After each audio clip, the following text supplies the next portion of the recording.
We never know where life will lead us or what may hinder us along the way. But while every day can feel like one big question mark, it doesn't have to. With the right insights, strategies, and solutions from Western and Southern Financial Group, together we can look ahead to leave the unknown behind. Football focus doing. Last week they had Brady. This week they got Brady. We're literally doing it differently from everybody else. As a matter of fact, moving forward from this point on, I will not make reference to PFF.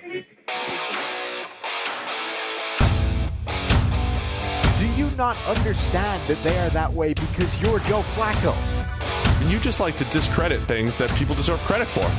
That you can't possibly be expected to defend that. Talk about the game, Sam. So who cares about what people think about us? Yeah, I like football season, and all the things that go with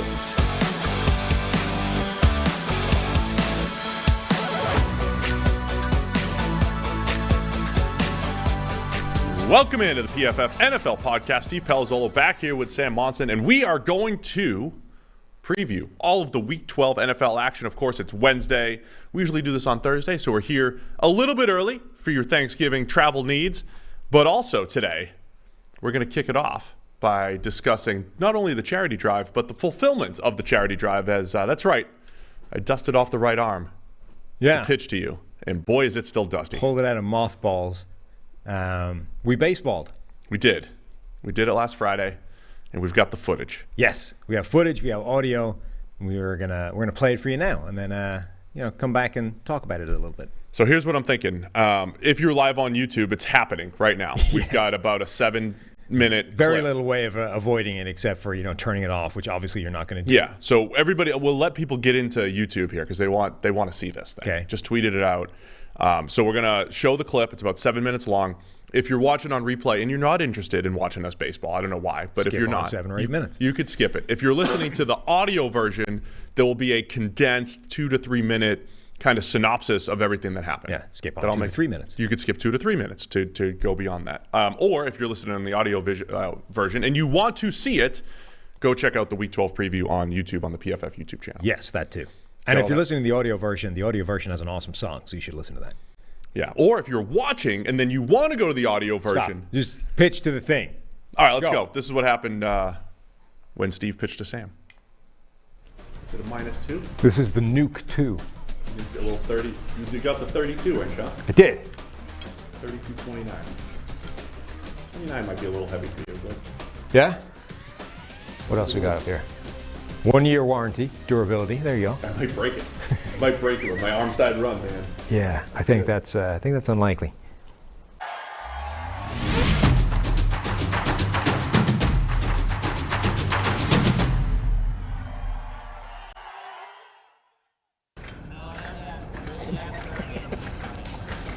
I'm as ready as I'm going to be. How you feeling? Pretty good. Yeah? Not bad. He's got a lot more confidence than he expected. Yeah. I didn't think Took a little batting practice. I threw a little batting practice fastball in there. He hit a couple. Yeah, if you've been sandbagging the whole time, we could have some problems. But batting practice is different. I understand. Batting practice is different. But also the warm-ups. I'm just saying, if you're like 20 miles an hour faster than you were showing a minute ago, we have issues. Well, we'll see. We'll see what happens with the adrenaline.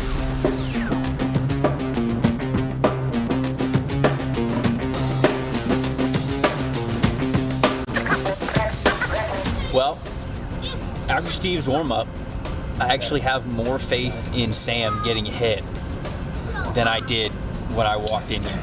So, Sam hit a couple of, he didn't hit, but he took a couple of practice swings, and I'm not going to lie, didn't look too shabby.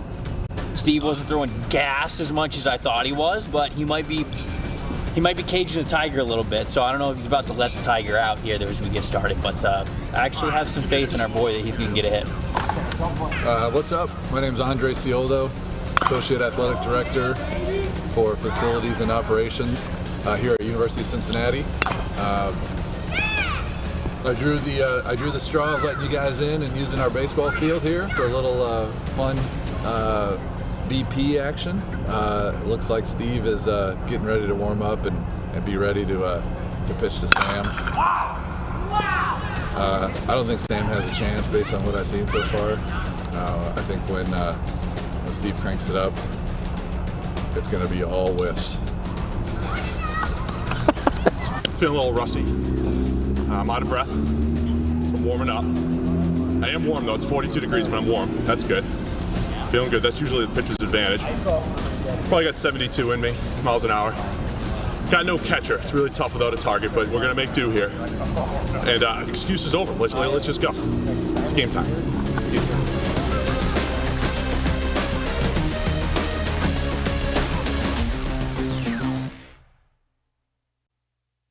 You ready? Can you see okay? I mean, enough to she takes swing at the ball, sure. Here we go. Yeah.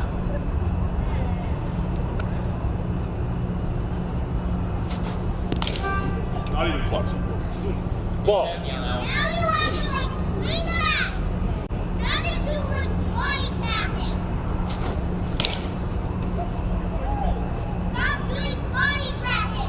This is it, guys. This is for real. Oh! Contact has been made.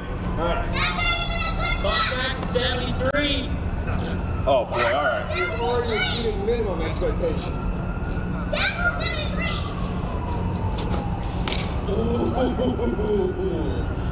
Come on, Sam.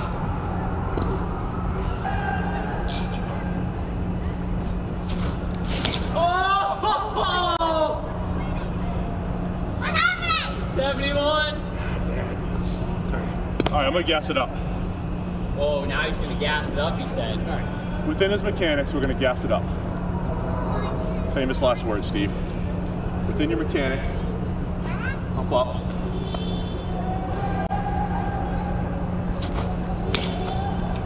$74. All right, you got one more in. Yeah, he's this line over here. But Somebody promised 75. They wanted 75. You can do 75. Within your mechanics. Yeah. Ooh! What a wrap!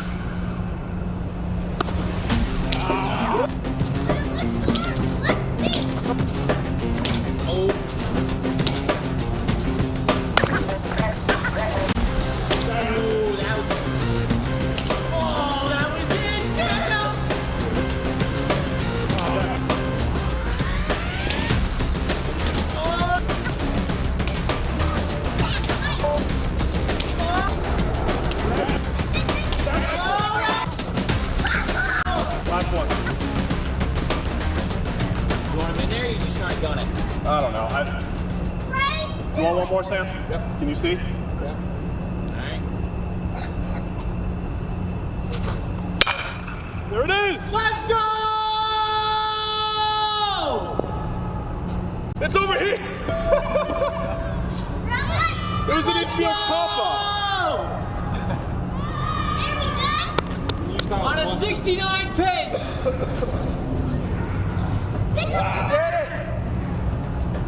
I'm a little disappointed in the velocity. Sitting 69 to 73. I'm pretty disappointed with your accuracy, to be honest. I was disappointed in that too. It hurt not having a catcher, I'm not gonna lie. Just saying, with a catcher, I would have thrown some more strikes for it. You pitched like you play basketball, which is terrified of hurting the small little people around you. So you pitched everything away over there. where I couldn't get to it. Well, I got to see you in batting practice. That's where the hole is in your swing. Oh yeah. So blowing away. That's usually the hardest pitch to hit. It's the hardest pitch to hit because it wasn't hittable. It was like 2 yards over there. It should have been in the strike zone. And then it should have been there a little bit. Occasionally, you would send one right down the middle, presumably by accident at that point. Yeah. And at that point, I'm so conditioned to them being unhittable over there that it's just that's what happens in baseball. You go in and out, right? You move. Right, except usually change your somewhere near the plate. So you were never actually impressed with my velocity or anything? No. No, I mean, relief was the overwhelming feeling. Because my biggest that would fear, explain why I'm doing football. My biggest fear is that I was going to roll up here, get in the thing, and the ball was going to be coming 25 mile an hour faster than it was coming out of the machine. At that point, it's like, okay, I can see it coming, but it's coming twice the speed, so now I've got issues. Don't have that in me. I do not have that in me. Apparently, and at that point, I was happy. Maybe I got something to work toward. All right. Anyway, thank you to everybody that donated. We'll be sending money. Oh, we don't even need to send it. It's going to Best Friends Animal Society. This was fun. We're doing it again, something different soon, and apparently this again. So. I embarrassed myself in front of my kids. I'm sorry, Harry. I let you down. I'm sorry. It's going to be okay. It's going to be okay.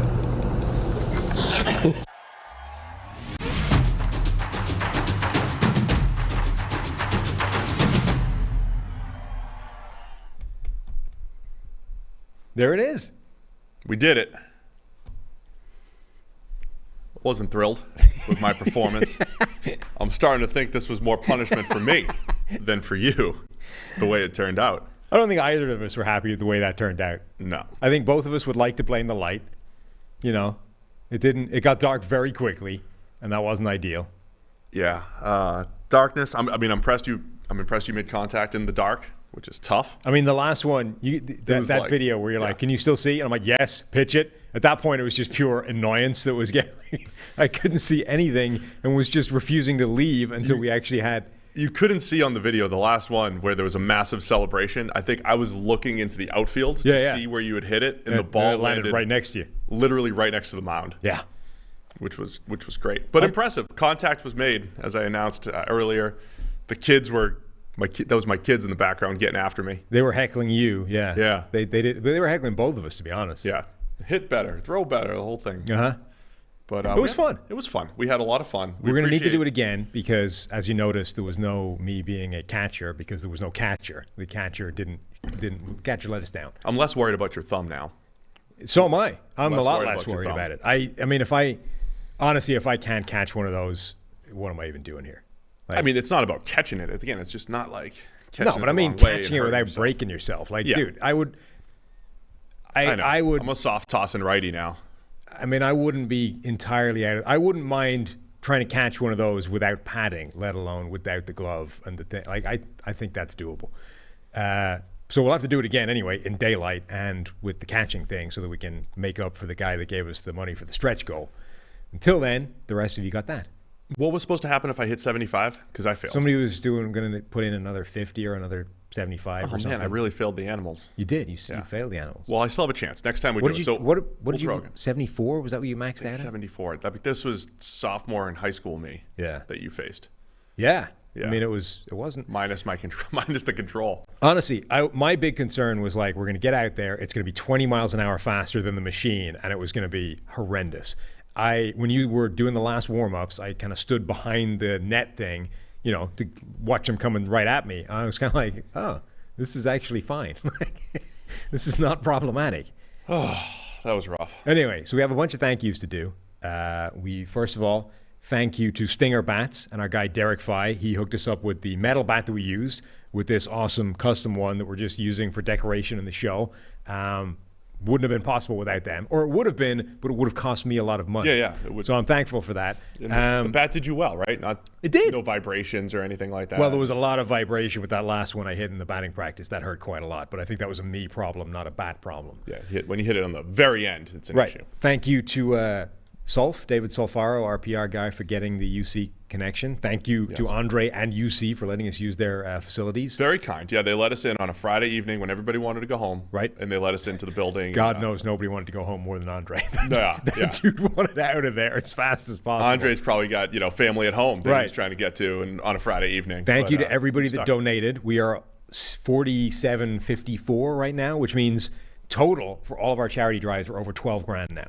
Over 12 grand. Like that's you guys, giving us, not giving us money, giving charities money through this podcast. I couldn't be happier that we have cool listeners like that are helping us do all this sort of stuff. It's definitely very cool to see. That's 4 charity drives now. Yep. And people have continued to step up every single time. This So, link is still appreciated. open if you want to reward us for our pitiful baseball exploits. It's my pinned tweet, PFF_Sam. You can still donate to the Best Friends Animal Society that save pets.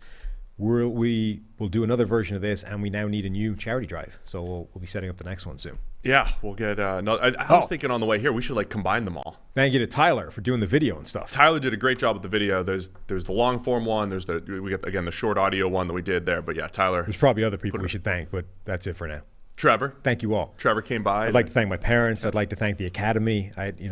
Big thanks to everyone. Not the Academy. No, not the Academy. They didn't do anything. Okay. All right. Definitely thank my parents though. I mean, I put my dad on the gun a few years ago. He was sitting 36 to 39 miles an hour.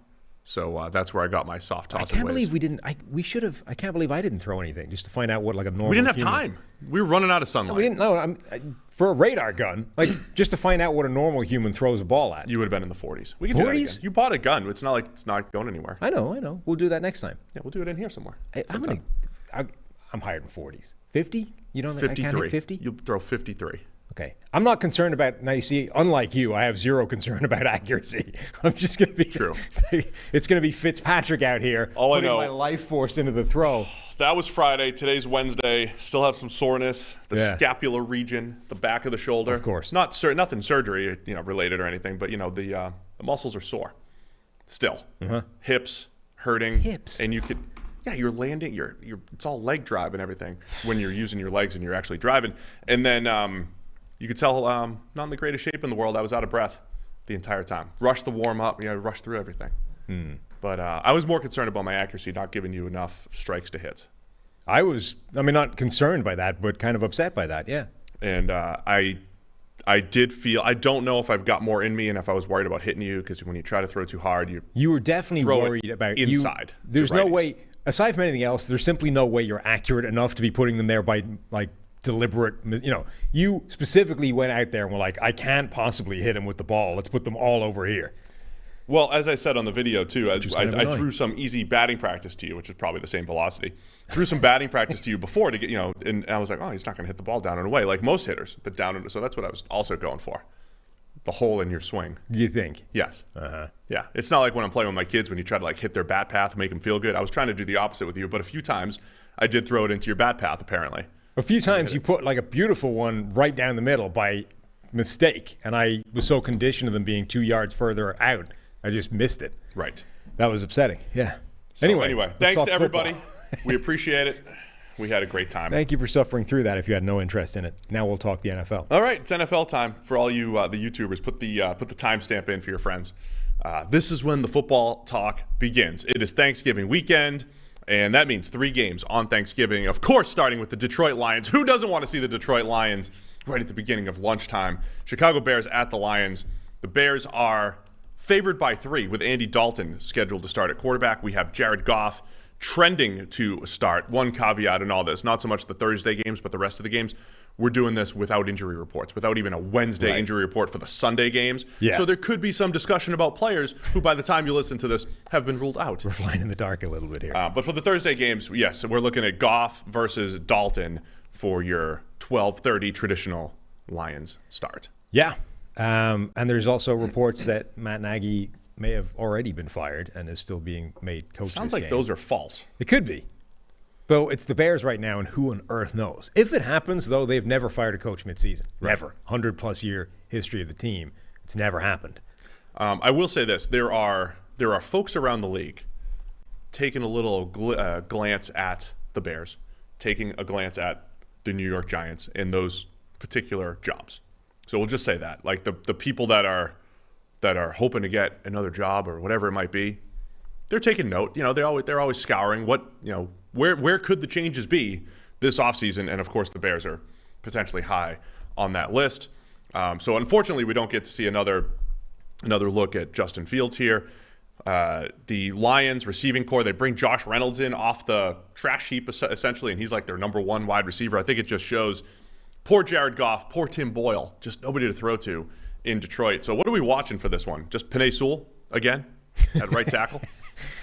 I mean, at least we're not getting Tim Boyle, right? We're getting Goff. It should trending be Goff. Back in. It should be Goff. By the time you're eating your turkey, watching this, maybe Boyle's playing. But as of right now, it's trending to Goff. It feels like this is the game that it's like, the way the NFL sort of sends like the Dolphins and the Falcons to London because, like, look, if you get a team, London, it's probably going to be bad. So you can't get used to watching like the Chiefs or, a good team. You got to suffer through these ones because that's what it's going to be like. It's like the NFL for Thanksgiving. They understand there's 3 games where there's a lot of football going on, but you need time to cook the turkey and to eat it and all this kind of stuff. Here's your window. You can have it on in the background. It's nice noise, but you don't really want to be watching this. This is when you make the food and you cook the turkey and you eat the turkey, and then you can sit down and, like, in the food coma and watch the other games that are going to be better. Look at you giving cooking advice and the whole thing. Yeah. You doing anything? Doing anything good? This is what we'll talk about. Wow, what are you cooking during the Bears-Lions game? Is it insulting to the tradition if it's not a turkey? No, I'm seeing a lot of people that are like team ham and, It's not a ham either. What do you got? You going like ribs or something? It's a rib roast. Yeah, that's fine. It's roast good meat. beef. It's a good meat. Roast beef, yeah. That's good. That sounds good. We're doing a turkey. We're trying to smoke it. Inexperienced smokers over here. Kelly and myself, my wife. So we're gonna team up, try to put this thing together and smoke it up with the grill you gave me. Yeah. See how it goes. All right. But you're going rib roast, huh? Yeah. They had them discounted in Kroger. I was like, hell yeah. The anti-American Irishman over here going with the rib roast.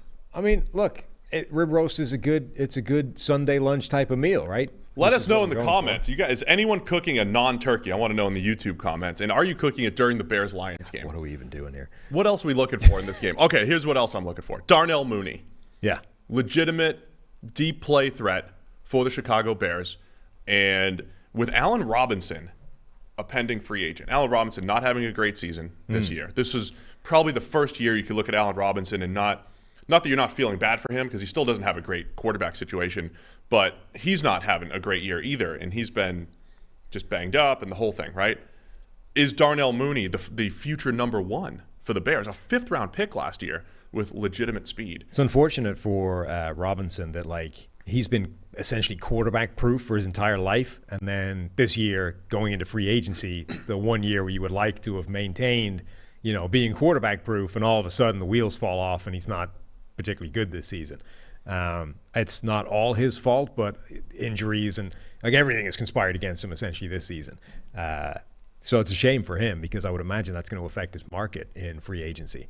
Yeah, I think Mooney's something to watch. I think generally the fact that this Lions defense is kind of there to be taken. They have a really low pressure rate. They have a really bad secondary. Like they can't stop the pass at either end of the spectrum, which should leave Andy Dalton, in a fairly comfortable pocket to just deal. Now, okay, Dalton doesn't have the best deep ball in the world anymore. The idea that he's going to be airing it out the same way Justin Fields could is probably not going to happen, but he can certainly carve up this defense. Look at you. Look at the Thanksgiving puns. Going to carve it right up. Carve it right up. All right, so where are you going in this game? I'm with you. I think Lions have the second lowest pressure rate in the NFL.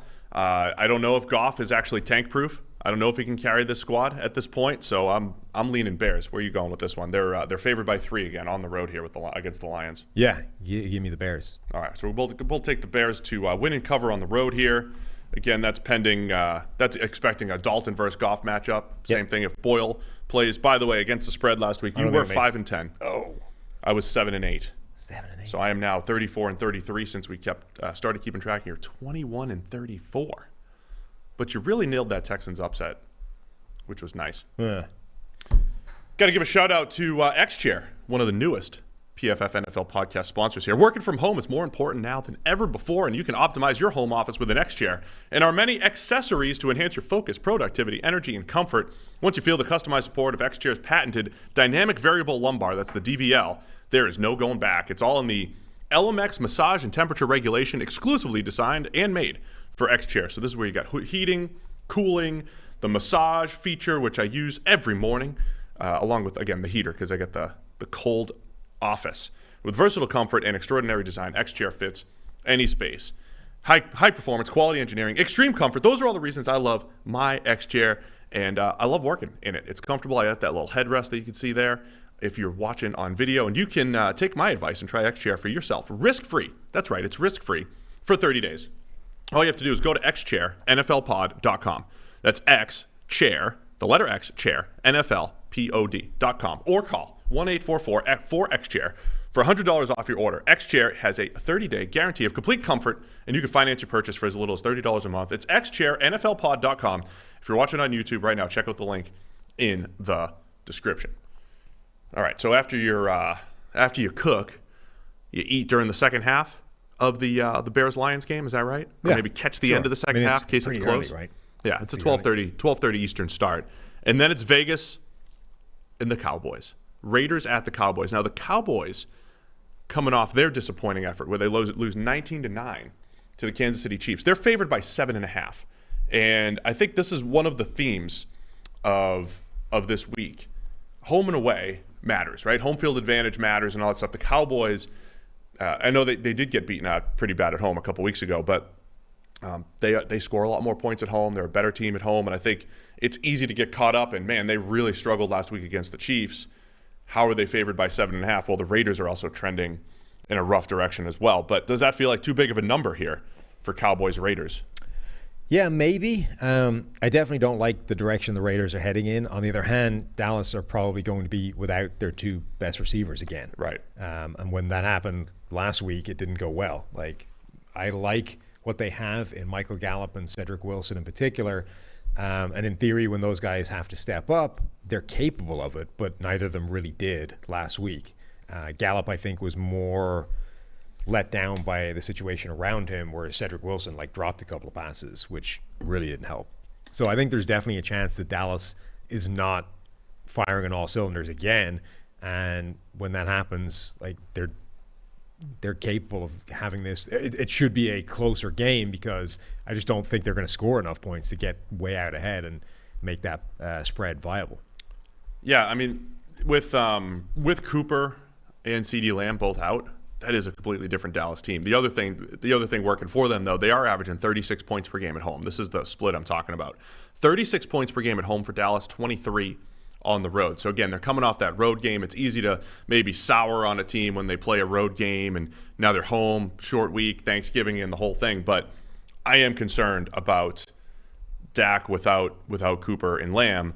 And look, Dak has played excellent football since 2019, right? 2019, he was one of our best quarterbacks, one of the most valuable quarterbacks in the league, gets hurt last year, comes back this year. He's been one of the better quarterbacks in the league again this season. But when you go back to the pre-Amari Cooper days, there was this stretch where they didn't have great playmakers in Dallas, and Dak was that kind of high-end, mid-tier quarterback who didn't have the people to elevate him statistically, didn't have the people to, again, that's what a lot of quarterbacks do, right? They just, you need playmakers to help you. And now we saw it a little bit with Dak without those guys last week, and we're going to see it again this week. That does give me some pause going up against this Raiders team that they have potential offensively, even though they've been a little rough these last few weeks. Yeah, they do. Obviously, no Henry Ruggs makes a huge difference to what the Raiders have been able to do on offense. It isn't just the passes that Henry Ruggs was catching. It's the fact that when you have a dude that has that kind of speed, it changes everything, right? Even the plays where he's not the target, it manipulates coverages. It changes the way a defense has to line up. And if you don't have him there, that completely changes everything. So yes, they've got Deshaun Jackson in now, and you look at that and you say, well, Jackson should be able to be that guy, but so far we haven't seen him. He's just not on the field enough to make that kind of impact, right? Sure, maybe if they throw him a couple of passes a game, he can have an impact there, but he played 9 snaps the first game. He played 16 snaps the second game, 10 passing plays. It's just not enough, right? So, okay, it's going to take you some time to get acclimatized and learn the offense and do all those kinds of things, but they need Deshaun Jackson out there as much as Henry Ruggs is playing. Otherwise, he's not replacing what you lose in Henry Ruggs. So I don't know how long that takes. He's been around the NFL for a while. He's been in a few different systems. In theory, he should be better at getting up to speed than other guys or some other guys that haven't had those advantages. But that needs to start happening. And, a short-ish week, I don't know. They need to get Deshaun Jackson on the field. Otherwise, we've seen what the offense is like without that deep threat. It's just this stagnant, nothing. It doesn't have the kind of danger that it had earlier. Tyron Smith back practicing, it seems like. Should be. That's huge. He's been a full participant. That is huge, right? It's just, again, a pass blocking, a good pass block. I mean, he's good at everything. But a good offensive tackle isn't completely changing the offense, except when you have those games where like a Terrence Steele just can't block anybody, which, there's been those times. So that at least solidifies a little bit. They are hoping that CeeDee Lamb can play. And if he does, it's all about concussion protocol because he did come out of that game on Sunday with the short week there. And again, with the Raiders, as you mentioned, it's just having somebody that the defense has to account for. We did have a YouTube question. How good was Ruggs? I thought you laid it out well, and we've discussed it quite a bit. Just a speed receiver that opens things up for everyone else has been a key part of a good Raiders offense the last 2 years. And if they don't have that, then they're back to dink and dunk underneath stuff too much right now. Cowboys 5th best in EPA per play defensively right now. So I think that is a pretty good matchup for Raiders offense against the Cowboys. My question is 7.5 though. Is that too much? Because I'm going to lean Vegas and the Raiders coming back and moving the ball a little bit better than they have in recent weeks and keeping it close. Where are you leaning in this one? Yeah, I think I am as well. I think the Raiders cover, but not obviously, but don't win. Again, Dallas coming off a rough one with Kansas City. We'll see how much that matters with the short week here. Let's go to the last Thursday night Thanksgiving game. It's the Buffalo Bills at the New Orleans Saints. Speaking of coming off of rough games, the Bills crushed by the Indianapolis Colts. And the Saints crushed by the Philadelphia Eagles. Both teams getting run all over. The Colts a little bit more straightforward, just trust the offensive line, run power, run it up the gut, and Jonathan Taylor and all the MVP hype that he's getting. Jonathan Taylor having a huge game last week against Buffalo, and then the Saints, which we talked about the Eagles today on the PFF NFL Daily, the versatility of their running game, the quarterback running game, but all of it was really impressive against the number one run defense in the Saints. Yeah. So two teams that have to bounce back here. It's Buffalo by 6.5 in the Dome at New Orleans. And it would be easy to look at the Jonathan Taylor stuff, the MVP hype, and say, oh, it's ridiculous. It's people not looking at the offensive line, yada, yada. And it is a lot of the offensive line. But Taylor's also outperforming expectations relative to that offensive line in a way that the other Indianapolis running backs aren't. You know what I mean? Like he's not the only guy getting carries for the Colts, and the other guys, Naheem Hines, Marlon Mack, those guys are not having the same kind of impact that Jonathan Taylor is. So that he is adding value on top of the fact that offensive line is now moving people. I think this is really interesting because this is kind of like the Raiders last week. There is a clear blueprint now to beating the Buffalo Bills. The question is, are the Saints capable of running that, or do they even want to? Yeah. The Saints have a pretty good defense, but they don't really play the way that teams are doing to slow down Buffalo, which is the same stuff with the Chiefs. It's the too high coverage shells. It's make them play everything in front of you, slow them down, take away the explosive plays, and make them be patient. And Josh Allen, like Patrick Mahomes, just doesn't like that style of play. Doesn't want to be patient. Wants to hit you with the big roundhouse. Doesn't want to take the jab time after time after time. So that's one thing. Can the Saints play that kind of defense, or do they even want to try that? And then the other side, we just saw the Indianapolis Colts absolutely run over that Buffalo Bills defense. The Bills have, by pretty much any measure, the best pass defense in the NFL. And as coincidence would have it, the Saints have no passing game. They have no quarterback or receivers. So they should probably want to be running the ball. But do they have the ability to do what the Colts did? They don't have the same kind of offensive line. They don't have, a dominant MVP candidate running back like Jonathan Taylor. Well, if Alvin Kamara is healthy. But even if Kamara is healthy, it's not his game, right? He doesn't play. He's not the guy that you want exploiting the sort of road grading right up the middle stuff. He's still an incredible talent, but he wouldn't be the guy you would employ in that role. Those carries would still be going to Mark Ingram. Right. In all things being equal. As of Tuesday, Ingram and Kamara both questionable for the game. If they are there, though, I like the way you're describing it. A couple notes about the Bills and their run defense that you mentioned. But if they're not, by the way, it sort of makes the point even more clear, right? The blueprint is there do the Saints even have the capacity to run it? Like, right. If they look at that this week and say, we simply don't have the bodies to run this style of offense, what is the alternative? Like, what do you then try and do? Because Buffalo's pass defense is the best in the NFL. Their run defense, however, they've got 3 game grades above 70. Everything else has been below 60. If you have Premium Stats 2.0, all a part of your elite package, of course, you can get 25% off using the promo code NFLPOD. And you can also get 40% off. Which is probably your better bet. 40% off is a better Much though we would like the promo. credit. Yes. 40% is better than 25%. So you can use Cyber40 for that, the promo code to get 40% off right now. I don't know when that's going through. So it's a new promo. It's 40% off using the promo code Cyber40.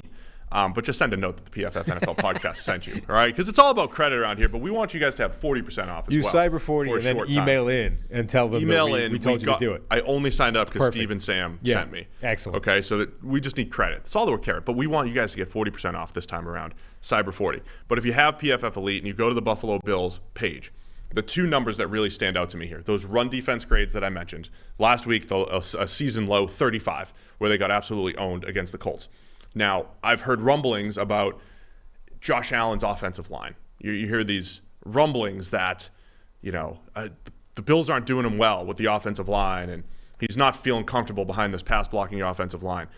They've got their 6th highest pass-blocking grades, the Buffalo Bills, over the last 6 weeks. They started the season really poorly. Yeah. In a 3-1 stretch where they, owned the Texans and crushed the football team and crushed the Dolphins, and their pass blocking actually wasn't good. By our numbers, the last 6 weeks, it's been excellent. And as I mentioned on the show Monday, their highest pass blocking grade of the season actually came against the Colts last week. But Josh Allen now leads the league in turnover-worthy plays with 18. He is getting back to just forcing the ball a little bit too much into coverage. Bad fumble again the other day in the pocket. The offensive line is not an issue, similar to the Chiefs here, where the pass blocking is not an issue. It is the quarterback being patient and the offense scheming up the underneath stuff as well. If you're saying that teams are going to sit in a too high shell and make you throw it underneath, it also takes the system to scheme that stuff up. So Buffalo's got to have those answers. And Allen's got to play a lot more patient game. 35 passing grade last week between him and Trubisky. Trubisky late. Not great for the Bills. Yeah, it's been a roller coaster ride for Allen. We don't know whether the Chiefs are back and they've been fixed by playing the Raiders and getting the win against Dallas.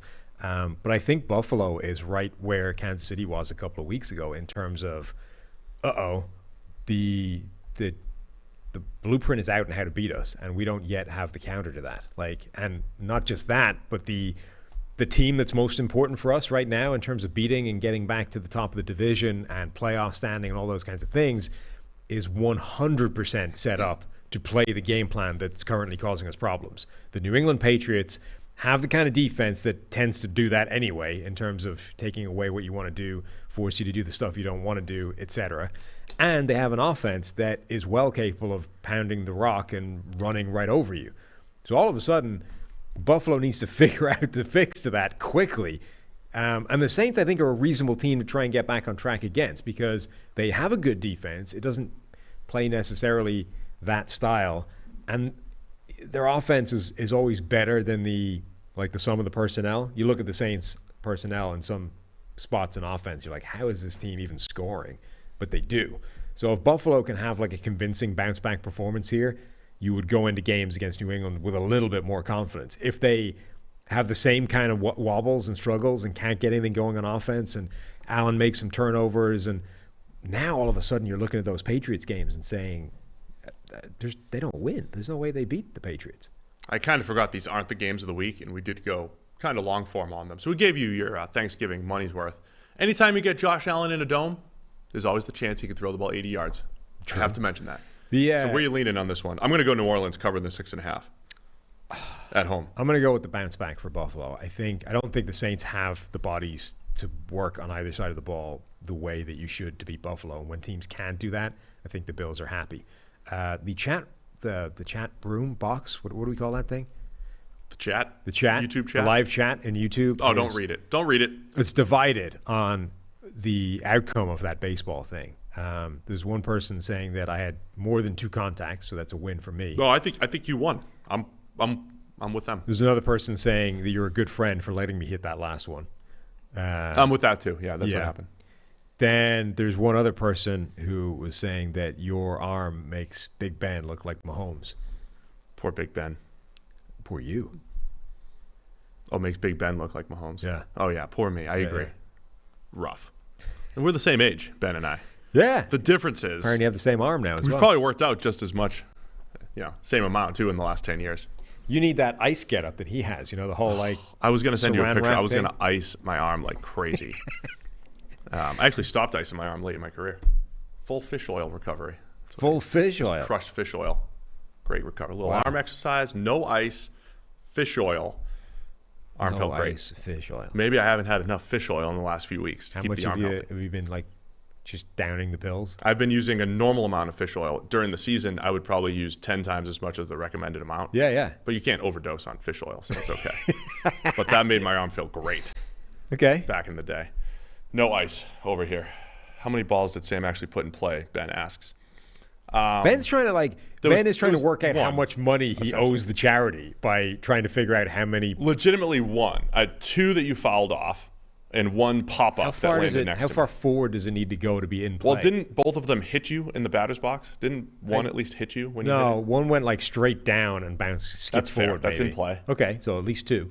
So 2 were put in play. At least. And there was a ground ball. The third one, I think, definitely was fouled off somewhere. If it hit you while you're in the batter's box, yeah. it's, The third one, I think, was fouled off. So 2 in play? 2 balls in play out of the 12 strikes I threw out of 1,500 pitches. 5,000. That's why I'm hurting. It was the 1,500 pitches. 5,000. 5,000, sorry. Yeah, 5,000 pitches.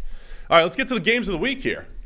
Tennessee Titans at the New England Patriots. Patriots are favored by 6.5 against the number 1 seed as of today in the AFC. Crazy. Are they the number 1 seed or are they tied with the Ravens? Either way. I don't know. Tennessee's up there. 6.5. What's that? What are you thinking in this game for Patriots Titans? It's kind of interesting. I think the Patriots are in a really good spot right now. We have the PFF simulations. Basically, what this show is us telling you about the smart things that we do with our data and leverage it, and products that we create. PFF Greenline will tell you all this interesting information and actually has an edge over the betting market. Right. And you have this moron over here like me going against Greenline and getting whatever I am, 12 and 87, going with the feels. Right, in the against the spread stuff. This is very similar. We have our power rankings that have simulate the season, the remaining season, 10,000 times and spit out what the data says is going to happen. So we have the New England Patriots are number 5 in the power rankings so far. They have the 8th toughest remaining strength of schedule, which means that they're 83% chance to make the playoffs, only 44% chance to win the division, etc. I, though, went to one of those playoff predicting machines where you get to enter the winner of every game for the next X weeks, and then it'll tell you what your playoff standing is. Sure. I have the Patriots with the number 1 seed in the AFC. Really? Yeah. And you don't have to do sometimes because you don't have any faith in the Bills anymore. You're off. You should. It's not that full disclosure to Bills Mafia here. You were their biggest PFF fan for the last year. You're just jumping off the bandwagon. It's not that I don't have faith in them. It's that I think they match up badly with a bunch of the teams that they're about to have to play, including the Patriots. And sometimes you do those things and you're trying to come up with a weird result. You're well, I don't really think this game will go that way, but what happens if we make the Jags beat the Patriots? Or anyone. Yeah. I didn't do any of that. I just spat out what I thought were the most likely results, and the Patriots end up with the number 1 seed. So what I'm saying is, as much as Tennessee's in great shape and the Patriots are only just starting this ascension, I think they're a better team right now. They don't have the injury problems that Tennessee does. They're not missing all their playmakers, and their defense is suddenly playing really, really well. They're capable of taking away what you want to do best anyway, and I don't even know what that is with the Titans right now, given the players that they have left on offense. So, yeah, I think they're in good shape. So I'm having a tough time. So I want to buy the Patriots hype. Yes. I think they're ascending. You have Mac Jones playing a clean brand of football, but it's really this all-around team effort, right? The offensive line's been good. The running backs are good. The defense is really coming along. It's a Belichick-looking defense. But I don't think – they're probably not as good as the recent stretch that they've been on. The recent stretch is, since week 7, putting up 54 against the Jets, right? Murdering beating the Chargers on the road, beating the Browns 45-7, destroying the Panthers. It was only 24-6, but the Panthers didn't have a shot, right. And then beating the Falcons 25-0. They're probably not as good as that stretch. That does include a Jets and Falcons team that are both poor, a Panthers team that's not great, and then two good teams in the Chargers and Browns presumably. But so I think the Patriots do come back down to earth a little bit, both record-wise and just on-field performance-wise. My concern with the Titans is that there's also probably some fool's gold in there as well, as we've talked about these last couple weeks. The offense isn't the same, and if you're just relying on turnovers, which really triggered their wins against the Saints and the Rams, if you're just relying on turnovers, those are tough things to count on, especially when Mac Jones is pretty much doing a really good job of taking care of the football for the Patriots. So it's one where I don't think either team, even though they're trending in different directions, I don't think either team is probably as good as we've said. Even though we've been on here saying very impressive what they've done, very impressive Titans job with all the players they've had revolving door. On the other hand, I think maybe the Patriots are just getting the Titans at the right time too. Well, yeah, that being said though, I do think that last week was the freak result that you could see coming because it was Houston in the midst of this like run of really important games for Tennessee. It's the one that made sense for them to overlook and not really pay attention to, and therefore get exploited because there are some issues with this Tennessee team that have been kind of papered over the last few weeks. But by definition, if they were overlooking the Houston game, it was to focus on this game, So I would actually expect Tennessee to bounce back and be very much for real again in this game. Their defense has also been, it feels like overachieving, but they've been doing it for long enough that you might just say playing well. Their offense, obviously without Derrick Henry, without Julio Jones, like they're down to the bare bones, but they sign Golden Tate, who might make it onto the field for this game, activated from their practice squad. But I do think that Tennessee will be a lot better than you would think if you watch that Houston game. So Ryan Tannehill's played really good football with the Titans.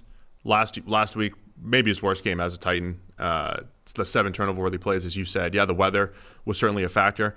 But the results, right? Just the pure stats and EPA or however you want to slice it. This is kind of this year, even though the grade is pretty good, it's kind of Dolphins Tannehill, right? Statistically, it's 13 touchdowns, 12 picks. It's not great like it was the last couple of years. And Bill Belichick and the Patriots and that defense have seen a lot of Dolphins Tannehill, and for the most part, they had their way with Tannehill without great pass protection, without great playmakers, and now he's without Derrick Henry to rely upon and work the play action game off of that. So I think the Titans are going to have a tough time moving the football. Now it's going to come down to me, how legit is Mac Jones? How legit is Mac Jones here? Yeah, and he's in this weird spot where I've been vaguely critical of him before by saying that he's doing a great job of what they ask him to do, but they haven't asked him to do that much relative to some of these other quarterbacks. The last few weeks... he's just running a normal Patriots offense, Sam. The normal Patriots offense is kind of gutless for the quarterback, apparently. What are you talking about? It's the same offense. They run play action.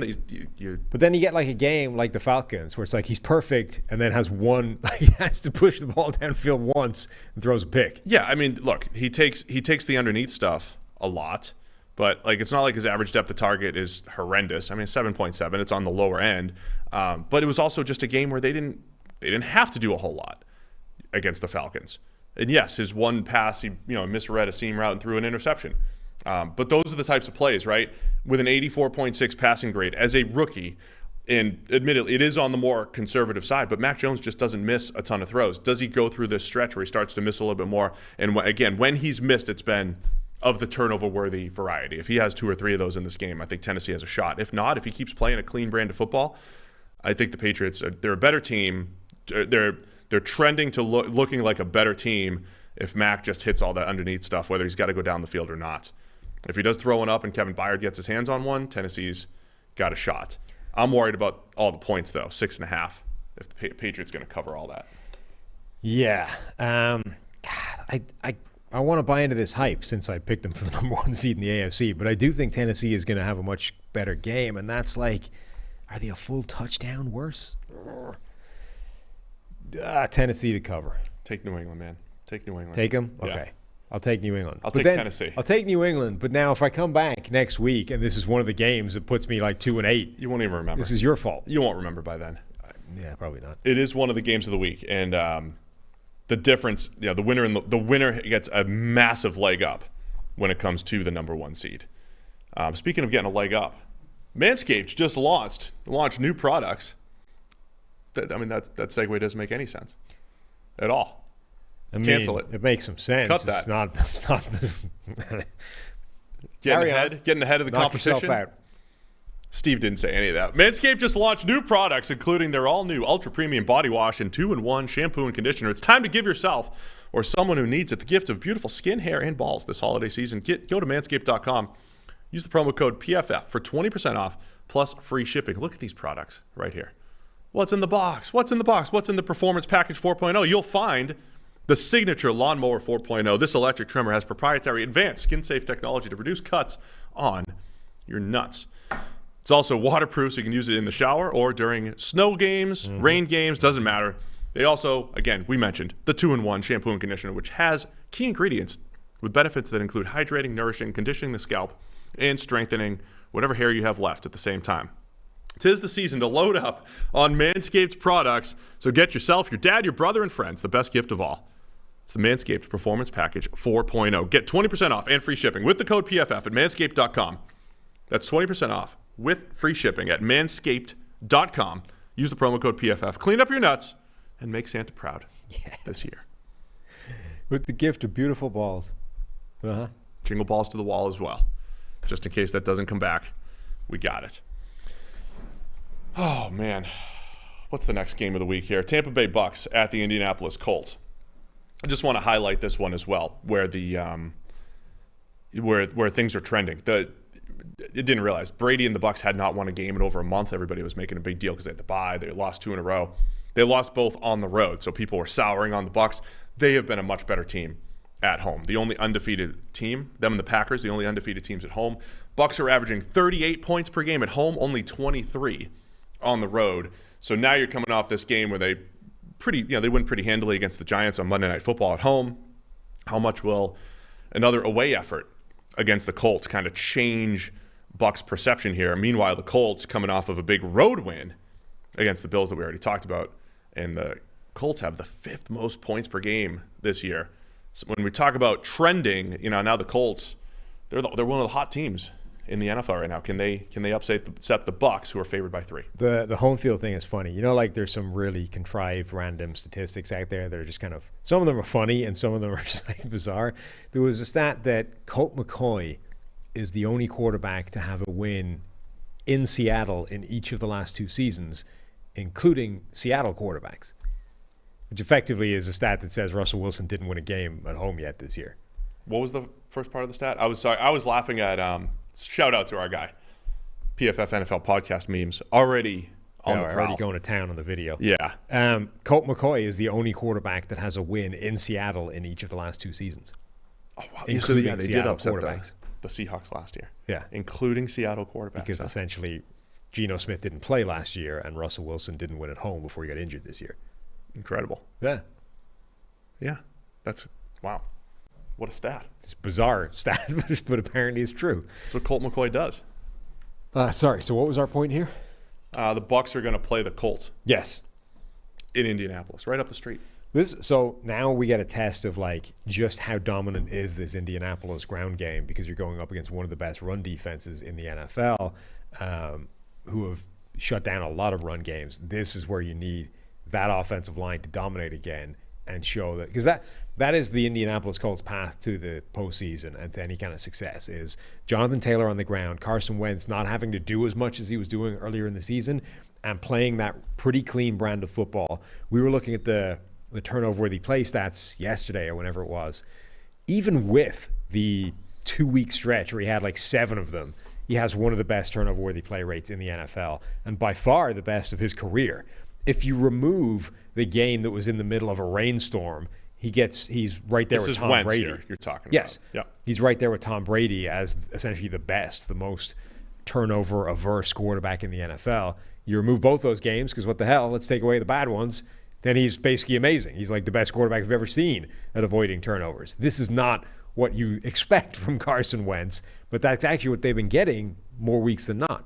Now, the truth about Wentz, though, and the reason why people were very surprised to see his name there, though, is because he's got multiple -2s. He's got the worst of the worst. Yeah, when they happen, they've been catastrophic. Right? So most of his turnover-worthy plays are on the worst side. And again, in our system, -1.5 or a -2.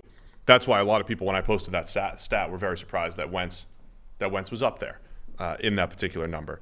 But overall, this offense has been on the more conservative side, throwing the ball more underneath, and Wentz taking care of the ball. And he didn't have to do much at all last week because the offensive line and the ground game dominated. The Bucs have all the pieces to stop the run effectively. Vita Vea has been hurt, 350-pound nose tackle. Should be good to go. Should be good to go. Like, he was hoping to play on Monday Night Football. He's stout in the middle. Our Devin White grade never seems to match the perception. Even coming out of the loss against Is the perception high now? Because I was getting questions about what's wrong with him. I was like, nothing. He's the same guy he's always been, by and large. Yeah, I mean, look, even I think it was Bruce Arians saying, like, nobody showed up to play in the Washington game except Devin White. Like, bring his energy. And then no, energy's fine. I mean, he brought energy and he had a couple sacks. He rushes the passer extremely well. Yeah, for a linebacker. Which, when you're a linebacker, an off-the-ball linebacker, it's like if the first thing you're telling me about a receiver is his contested catches are amazing, it means he's not a great wide receiver. It's 15% of his snaps. If the first thing you're telling me about a linebacker is he's amazing on the blitz, it means he's probably a pretty bad linebacker. So Devin White is a good blitzer. That's 15% of his snaps. All I'm saying is he's got a 35 run defense grade that includes he has 14 total missed tackles. Devin White, it seems like when bad stuff is happening defensively for the Bucs, Devin White is kind of in the middle of it a lot of the time. So all I'm saying to keep an eye on is the defensive front has been stout. Shaq Barrett, Vita Vea when he's out there, they're good up front. The linebackers, even Levante David, step behind where he's been in previous years. Keep an eye on them as far as the run game goes. They're going to have a huge game, not just like a high-energy game, like being in the right spot, finishing plays type of right game. It will be interesting to see how much the Colts go strength against strength because the Bucs, most teams just don't try to run that much against this Bucs defensive front because of how they play the run. Yeah. So, which is dramatically different when Vita Vea is in there. Like, that's a big thing for them if they get him back. Right. And if the Bucs take that away, then it's literally and figuratively.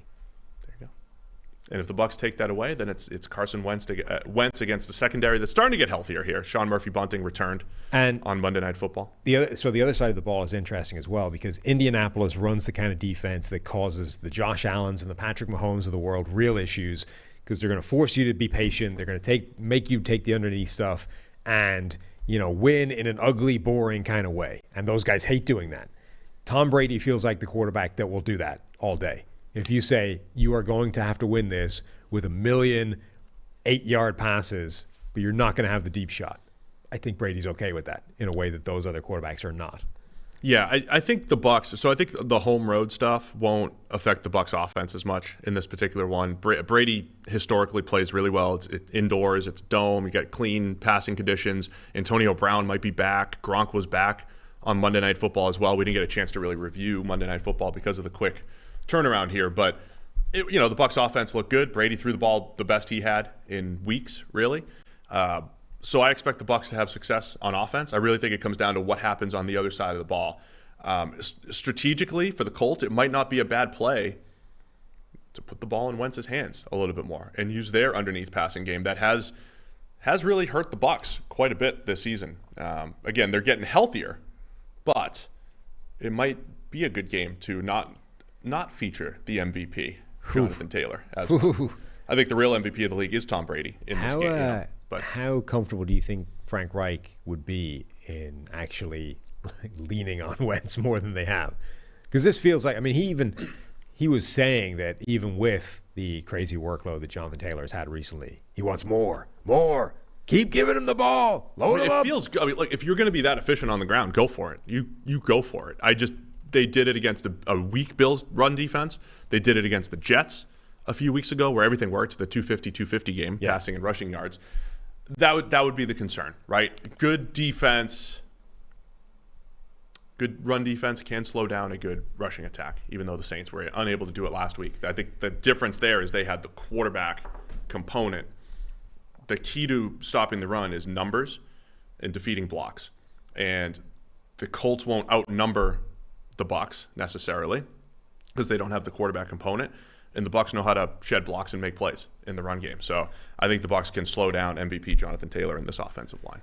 Okay. I'm just curious, the Frank Reich deserves a ton of credit because so far the Carson Wentz thing is working out probably better than anybody could have envisaged it working. Even he was talking about, hey, if I can get 2019 Carson Wentz, forget 2017. That was like a myth. That was like a drug-addled dream that everybody had. It didn't really exist.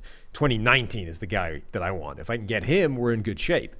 And I'd say he's playing better than that this year. He's playing better than anything since that 2017 season. The game I would take out the River Rain game. Sure. With a 46th grade. Even though it wasn't his worst game. He had a worse game at home against Tennessee the next week with the 4 turnover-worthy plays and all that stuff. Just take out the River game for a minute. And, yeah, Wentz is kind of at that 2019-ish level, I'd say. And so I think but even Frank Reich, I think he understands, the limitations of what he's dealing with and would not love the idea of turning it all over to Wentz. I know this thing's working really well. I look pretty smart right now. The Wentz thing's going great. But do I really want him pretending to be Patrick Mahomes? No. So where are you leaning in this game? What do you think happens? It's the Bucs by 3 on the road at Indy, 1 o'clock game here. I think the Colts might roll. I think this offensive line is crushing people right now, even Vita Vea and the Bucs defense. You think the Colts roll, huh? Yeah. Against the defending Super Bowl champs. The reigning, defending. Yeah. I think they win. Am I going to get sued by Bruce Buffer for that? He doesn't have that copyrighted. It's just no. I think you'll be okay. Those guys are aggressive. Bruce though. definitely listens. They'll throw a lawsuit right on you. Yeah. Like you mentioned I know the those buffers. Things. They're very protective of their words. They'll clamp down on that quick. Keep those catchphrases. Yeah. I'll lean Bucs here again. I think they'll have a better game offensively. I'm sure Brady and Arians are very aware of their road woes, and they will try harder. Green line's with me this time, sort of. They're leaning Colts? I mean, leaning more than the line, which is the Bucs by 3. There you go. But not leaning to the point where they think they'll win or anything like I do. I'll take the Bucs to win and cover. You got Indy winning too? Yep. Wow. Look at you. But it's okay because we're just going to be, oh, no, we are. It's calling money line, so that will actually, damn it. We also have to clarify the money line stuff, right? Because they're going to who knows what they're going to do? They're going to pull out whatever we said. They're going to make it look bad, and they're going to throw it on the screen on Monday for us. Listen, producer friends. Make us look good, okay? Whatever you do, make us look good. Unlike God knows it's hard. Yeah, Tyler's shaking his head at me. Yeah. You could have put some MPHs up there on the video too, Tyler, and been 88, 89, 92. Some fake ones, yeah. Could have lied. Yeah. Kilometers per hour. There we go. Sam's. I don't know. Look, good swing on pitch 5 there. That's perfect technique. I don't know what you guys have been studying, but that's how you do it. I got my boss Rick, PFF Rick over here saying he thought I looked good on the mound. Yeah? I was like, yeah, that's great, except, the ball wasn't coming out. It looked fine. Right. But that's like saying Christian Hackenberg has good mechanics when he throws the ball nowhere near where you like. It doesn't matter what it looks like. Yeah, it looked beautiful. It just didn't get to where it was supposed to go quickly. No, it's bad mechanics if it's not creating an accurate, high-velocity throw. It's not good mechanics if it's not creating. Can I make the point on that pitch, by the way, the one that I'm being dragged for almost falling over? The only reason that happened is because I stepped onto the plate trying to move across the plate to where you were putting all the pitches. You are out. That is an automatic out, by the way. On the plate. Because you are pitching the ball 3 yards further right. Well, that's the podcast meme guy already out there. Uh-huh. So first off, you're out for stepping on the plate. That's illegal. Okay. Secondly, it's okay to take a pitch. It's okay to take a ball. Well, not when you think you only have 10 of them. And you're I don't know that the ball was outside. We can't see. Oh, 100%. I have no proof. That was all your fault. Looks like a strike to me. No. Anyway, this Thanksgiving, be thankful for family, food, and free bets. That's right, DraftKings Sportsbook, an official sports betting partner of the NFL. They have a Turkey Day no-brainer you can't miss. New customers can bet just $1 on any Thanksgiving NFL game and win $100 in free bets if either team scores a point. That's right. If Sportsbook isn't available yet in your state, you can still get in on the Thanksgiving NFL action. Make your first deposit, and you could play for free for millions with DraftKings Daily Fantasy Sports Contests. DraftKings is safe, secure, and reliable. Best of all, you can deposit and withdraw your cash whenever you want. So do it right now. Download the DraftKings Sportsbook app. Use promo code PFF. Bet just $1 on any Thanksgiving NFL game. So you're running out of time here. Go do that right now. Win $100 in free bets if either team scores a point. That's it.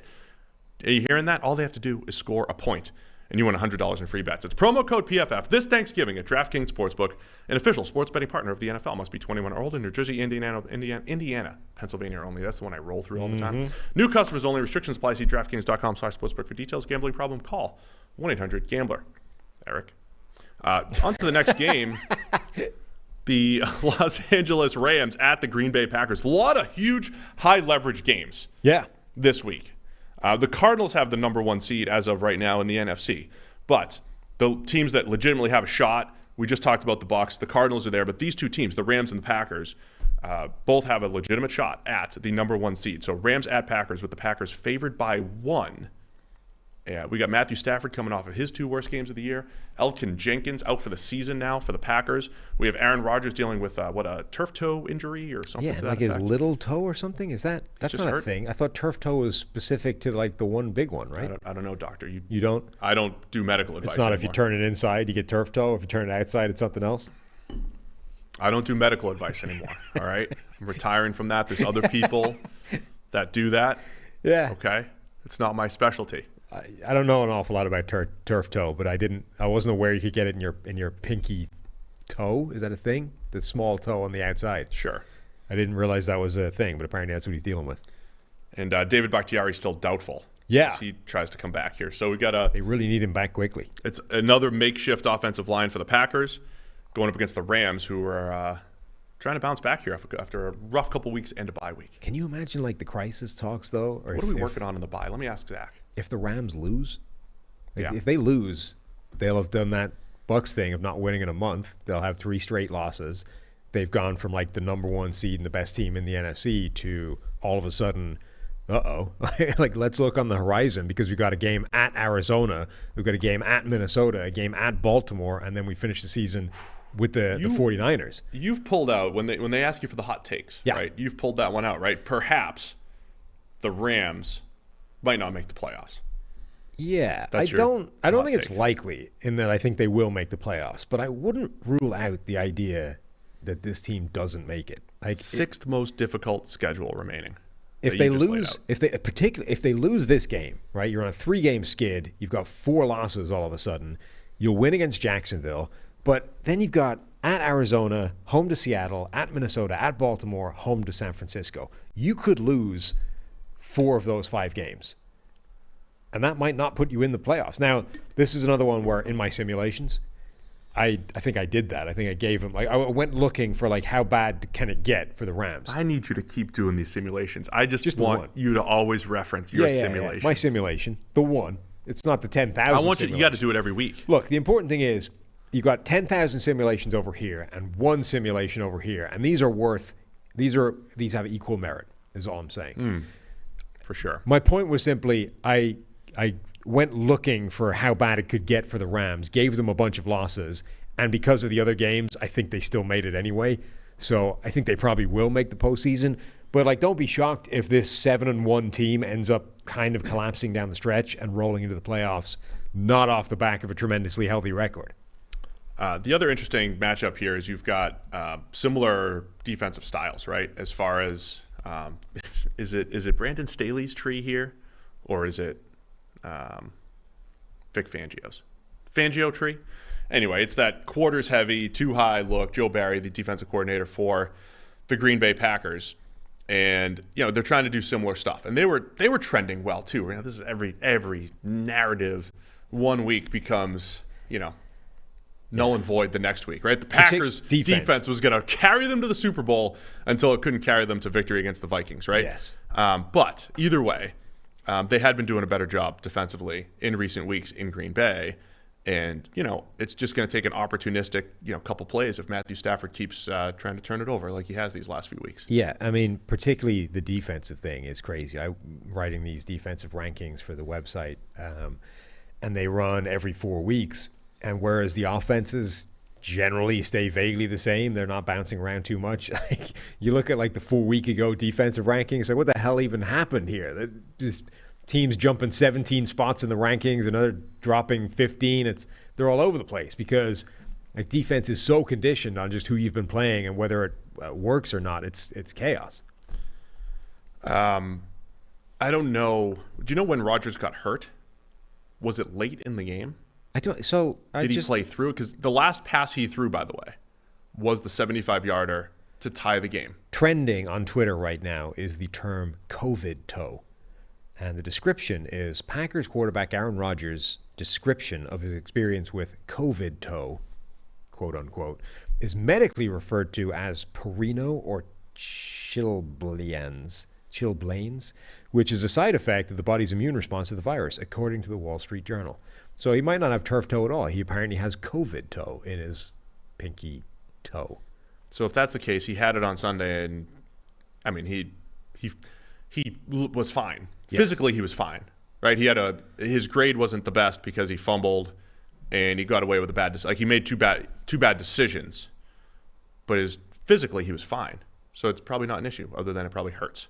Yeah, is what it sounds like. If that's the case, Rams defense isn't as, we talked about defense fluctuating. They're not as dominant as they've been in the past.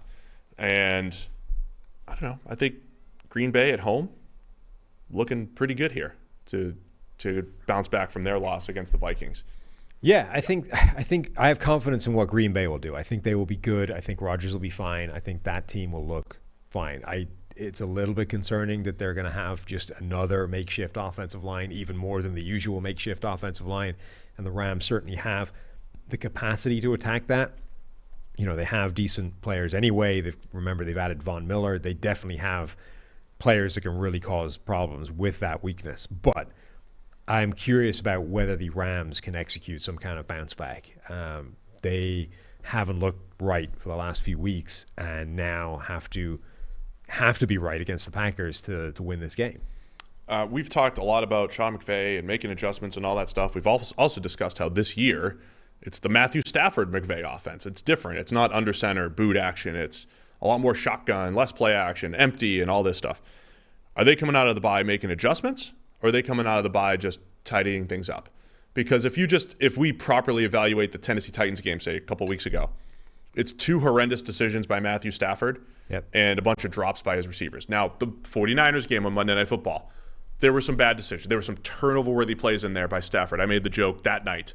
9 passes dropped, 6 by Rams, 3 by the 49ers, right? Stafford got away with some turnover-worthy plays, but the Rams have not been catching the football very well. I don't know if this is a massive offensive overhaul coming out of the bye for the Rams. I think it's just like, hey, dudes, catch the ball a little bit more. And Stafford cut down on a couple bad decisions here and there. Don't try to play hero ball, which he did.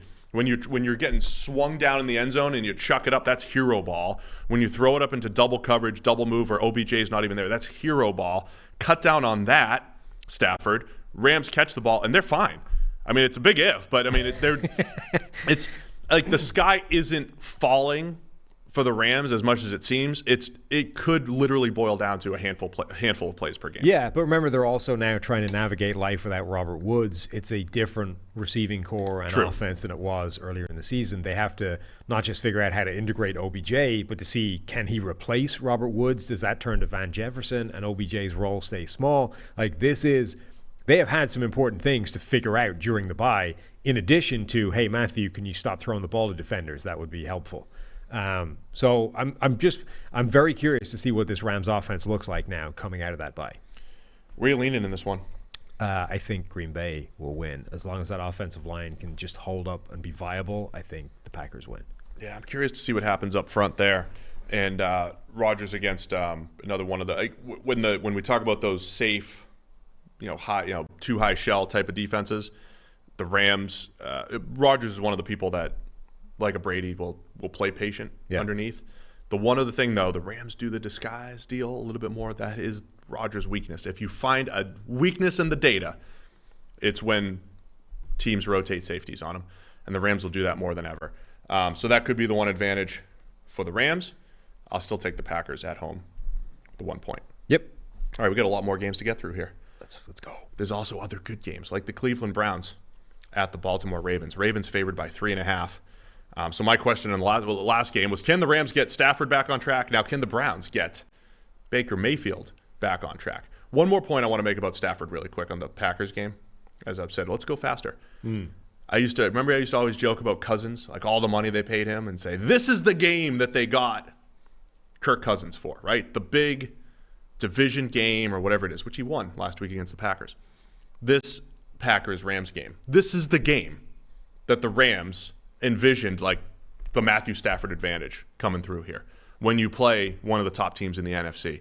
So there's a big storyline going here too, where if Jared Goff is the quarterback of the Rams, you don't have much faith in this game against the Packers. Stafford's supposed to even things up here against his old division rival. So can Stafford, be that guy that they just traded multiple first-rounders for? Now to the Browns-Ravens game. This is the game you're expecting from your future franchise quarterback in Baker Mayfield. He's hitting a lull.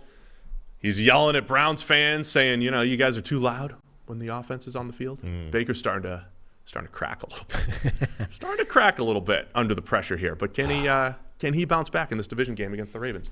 Yeah, it doesn't feel like that's a helpful thing to be putting out there into the world. Hey, I don't care about those fans. Peyton used to do it. Yeah, but Peyton. But he did it like this, like a maestro. Like, too loud. You're too loud, Colts fans. Come on. He did it like during the game whilst he was winning. Shut the hell up. I'm about to do something cool here. And then he did, and everybody was like, yeah, well done. Can't do it like after the game. You guys are too excited. I'm on offense. We're at work here. I blew it. Too excited. But it's your fault, effectively, was that messaging. So, yeah, it's not ideal. This feels like the kind of game, Baker's going to have this season where it's like as soon as you buy into him, he shits the bed, and as soon as you've decided he's a no-hoper and he's done and they're going to get rid of him and, bring in Marcus Mariota, that's when he bounces back and has an amazing game.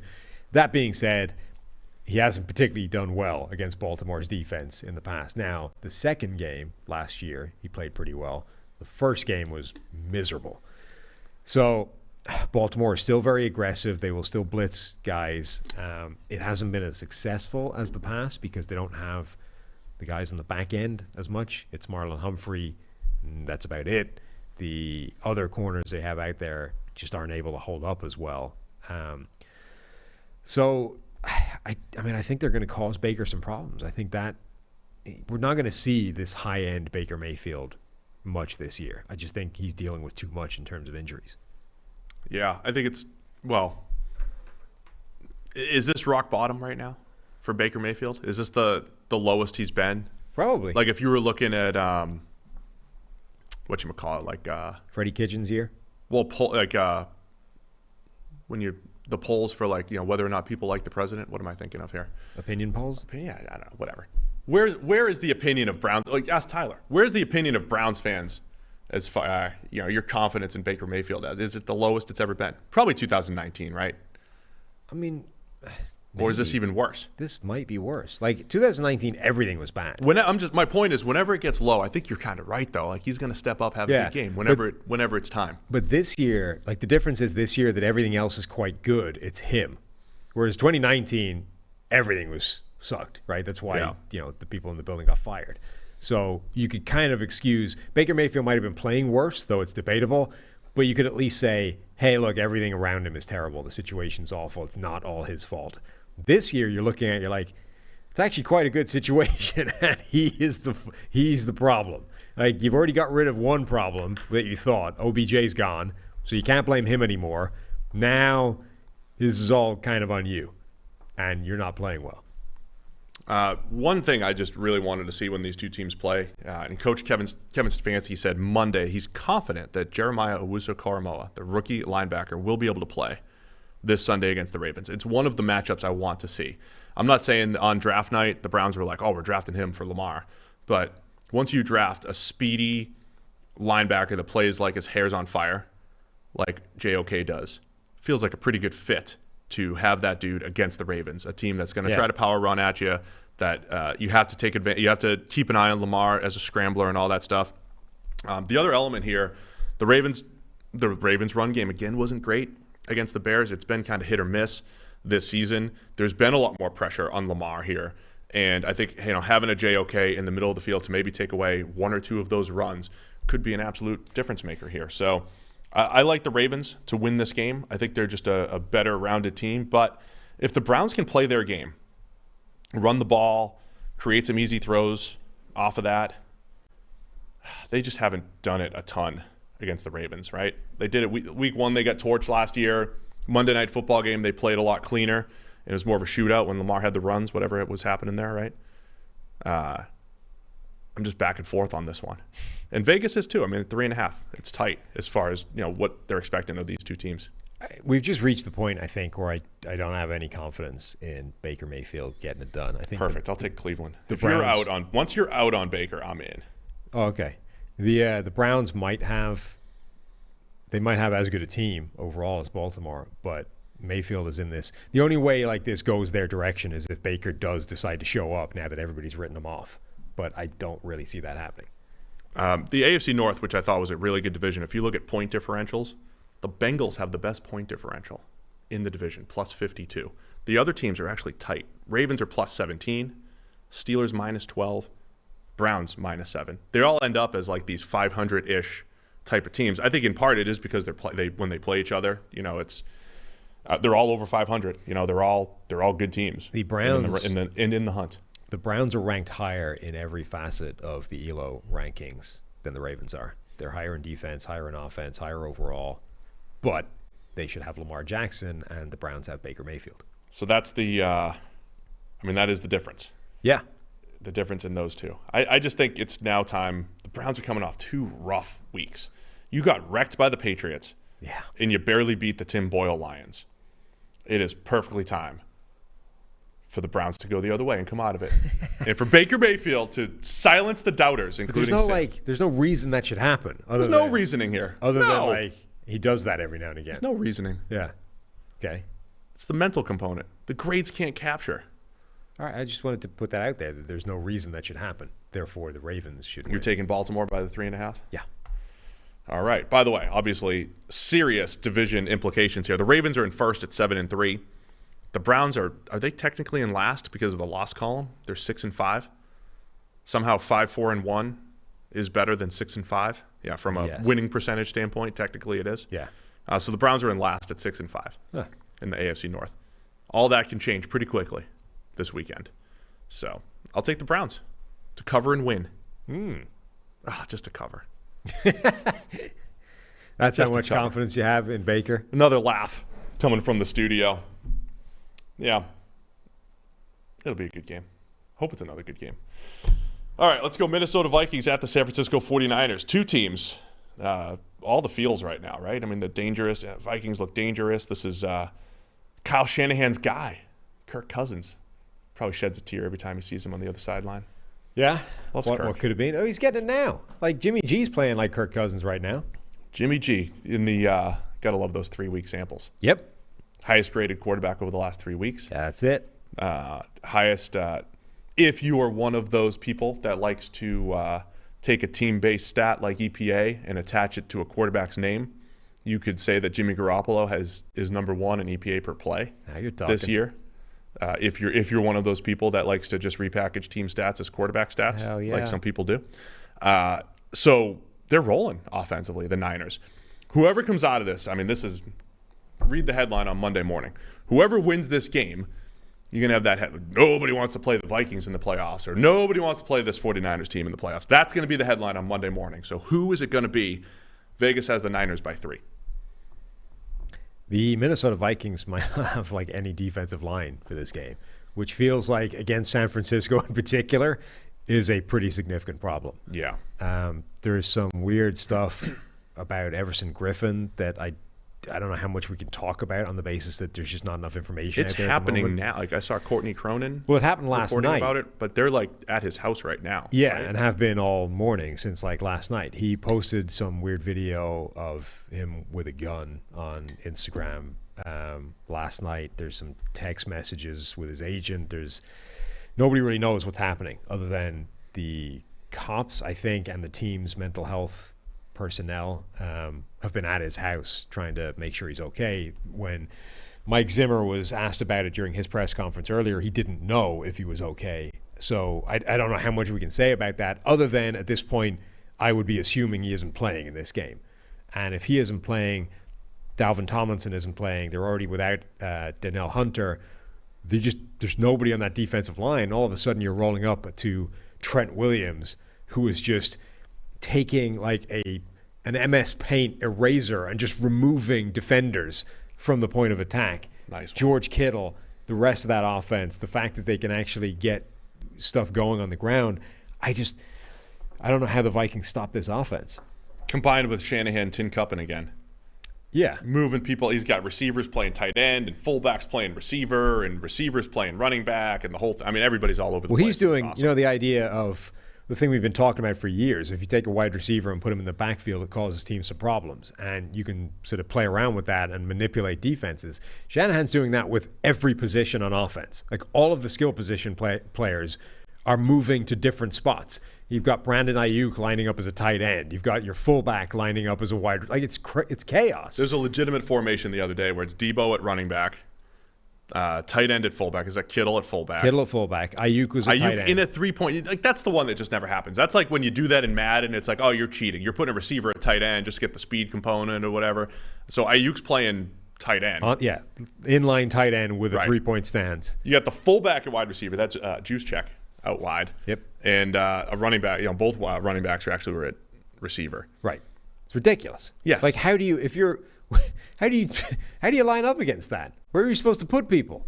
You just don't. I mean, in the screenshot that somebody tweeted out too, it has 4 Jaguars defensive linemen and then 5 guys in the back 7. All like just discussing it, like what the hell do we do with trying this? To figure out. And the Niners are aligned, like they're under center, they're ready to snap the ball, and the Jaguars are like, I don't know what to do here. Yes, this has not come up in the preparations. What usually happens is you exchange one player, right? A tight end at fullback, like that's normal, right? But legitimately, everybody's in a different spot. Yeah, everybody is in the wrong place. The personnel we have on the field has no clue what to do with this. This has not been prepared during the week. Help.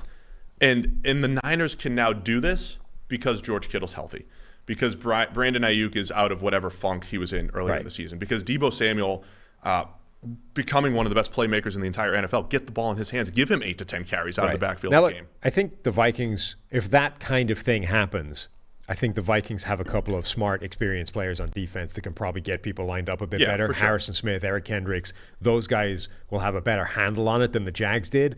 But the point is, that's the kind of issue that this offense can cause just by moving people into different alignments, ignoring the fact that once they snap the ball, they've got at least 3 people on offense that can just remove your defenders from the equation. Again, this is like those championship games or the last time they faced in the playoffs. I just don't know how this defense can stop what the 49ers are going to be capable of doing. The way you stop it is Jimmy Garoppolo just kind of coming back down to earth a little bit. I mean, he's been fine. There just hasn't been great quarterback play over the last few weeks. Jimmy Garoppolo's played well. Even when, remember they played in the playoffs a couple of years ago and Jimmy G tried to throw the ball to Eric Kendricks a couple times in the middle of the field. It's those types of plays. Garoppolo this season, 5 big-time throws, 12 turnover-worthy plays. So those have remained a part of Garoppolo's game. He has never been a big-time throw guy, which is always one of the things that we used to always try to credit Kyle Shanahan with that. You have a quarterback that's not making special throws, and you're creating a ton of offense. The Niners are rolling in that regard, and the defense has been much better over these last 2 weeks, which includes that game against the Rams on Monday Night Football. So both teams are hot right now, and I'm calling the Vikings hot because they're a couple field goals away from being 7-3, right? I mean, they're very close to being a very, very good team. I know you could say that about a lot of teams. Cousins playing good football.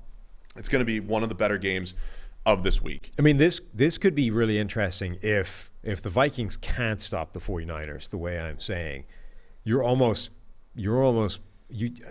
to on offense say, okay, go nuts. Like turn the ball over to Kirk Cousins and say, air it out to Jefferson. We need to keep pace because we're never going to stop them. And that could work in the Vikings' favor. That's what I'm saying. Like sure. That is the way the Vikings offense is at its best. They don't like doing it. They don't want to do that as a default position.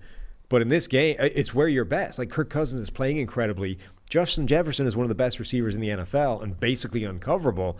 And if you do figure out a way to cover him, Adam Thielen's capable of picking up some really key plays. If the Vikings feel that they need to air the ball out like that to keep pace in this game, this could be really exciting. Cousins has not had a game below 64 as far as passing grade goes. He generally has a couple of those per year, a 55, a 47 last year. Previous years, you just have some of those games where he's just not very good, right? 2 years ago, a 27 grade, a 55, a 52. And the 52 came against San Francisco in the playoffs. Do you look at Cousins' development and say, he's just taking this step forward, or do we look at this and say, yeah, those have always been a part of his, like those are going to show up. Once or twice, it's going to show up, or has he legitimately turned a corner? They've usually been in week 2, though. It's usually week 2, yeah. Week 2 in 2019, the 27 passing grade, 25 overall, because he had 5 turnover-worthy plays against the Packers. 2018 was the same thing. No, it was the opposite. Week 2 was good. Week 3 was horrible. Okay. In 2018. Was it 2020? In 2020, week 2. Yeah, 55 grade with 3 turnover-worthy plays, 3 interceptions against the Colts. Usually just get past week 2 and Kirk Cousins is okay. Certainly once you're past week 3, you're in the clear, home sailing. So maybe Cousins doesn't have that in him. So we'll see if we repeat history, if Cousins truly has turned a corner and playing like one of the better quarterbacks in the league this year. I mean, I think there is the feeling that those games are always there for Cousins, like just lurking over his shoulder somewhere. One of the reasons that no matter how well he grades, you're always like, yeah, but he isn't really that good. You're waiting for it. Last week had elements of that. Like could have been that game, right? And right? That's where he the thing. threw the ball into coverage. He took a sack. There's he always scrambled the out feeling. and took a sack, and he had a fumble, and he could have had those, but he came back with some big throws. Yeah, and that's the thing. There's always the feeling that game is waiting. It's just there. It's bubbling below the surface, and it's ready to like burst through, and you get the 25 grade. But it hasn't happened yet, and there's only so long that it doesn't happen before you have to just start giving him credit for how well he's playing and say, everybody's capable of having a stinking game like that, but he hasn't had one. So what are we talking about? I'm going to go with the old adage, the better quarterback getting points, even if it's on the road. I'm going to take Minnesota here. I'm loving the way San Francisco's trending, but it might honestly come down to, do I trust Jimmy G to take care of the ball? Do I trust Cousins to take care of the ball? I think I'll take Cousins here. I'm going to take Minnesota to cover the 3 here. Where are you going? I hate this. You haven't bet on Minnesota since '98. I know, because people are going to be like, he hates the Vikings. I really have concerns about whether they can stop the 49ers offense. Did you pick Minnesota last week? You should have. I don't know, did I? You should have. No, of course not. I didn't even remember last week. What happened? Oh, the Green Bay. You went 5-10. I mean, look. Sorry. At least I didn't pitch at 74 miles an hour. Oh, dude. I'm going to tweet out the video of when I was actually good. Yeah? The full video, yeah. You got one of those from like the late 80s? It's 2009. That's even worse. At least if it was from the late 80s, you could be like, hey, a lot of time has passed since then. But, yeah, that's unfortunate. That really happened. Yeah. Anyway. Harry was really disappointed in me. I mean, I don't blame him. I always tell my kids, don't embarrass the family, and here I am. Just embarrassing the family. Yeah. Sitting 69 to 74. It's a real moment of. Did you tweet out the 69 miles an hour thing yet, just to get all your? I tweeted that at the time. Yeah, you got. I didn't wait. Did you get a lot of favorites and stuff there? Did you get a lot of traction? Not so much. Raise your Twitter clout. It's a good way to raise clout. Yeah. Yeah. Anyway, enough about me. So I don't think that the Vikings are going to be able to stop the 49ers. I'm not sure the 49ers are going to be able to stop the Vikings either. This is another shootout? Yeah. All right. It's going to be a good one. All right, fine. Let's do it. The Vikings. The Vikings win in a shootout on the road. You're going to regret that. I am. 100%. The good news is there are some bad games we still have to discuss. Great. But let's go rapid fire here. Is that okay? Can we go rapid fire? It's been a long show. Quite need a pee, so the quicker we could do this, the better. Oh, now I'm going to drag it out. Yeah. Los Angeles Chargers at the Denver Broncos. Another Fangio versus Staley. It's the tree, the Fangio tree. It's a Spider-Man meme game. You run the same defense as me. Fangio versus Staley. Yeah. The Chargers on the road, favored by 2.5 here. Big division battle. Where are you leaning?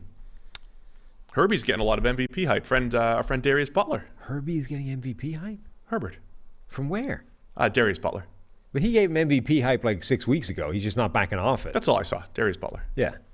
Nobody else though, right? Like he had a big game. He had the first guy to run run over 90 yards and pass over X number of yards or whatever the made-up stat was. Herbert did it on Monday Night Football. He did.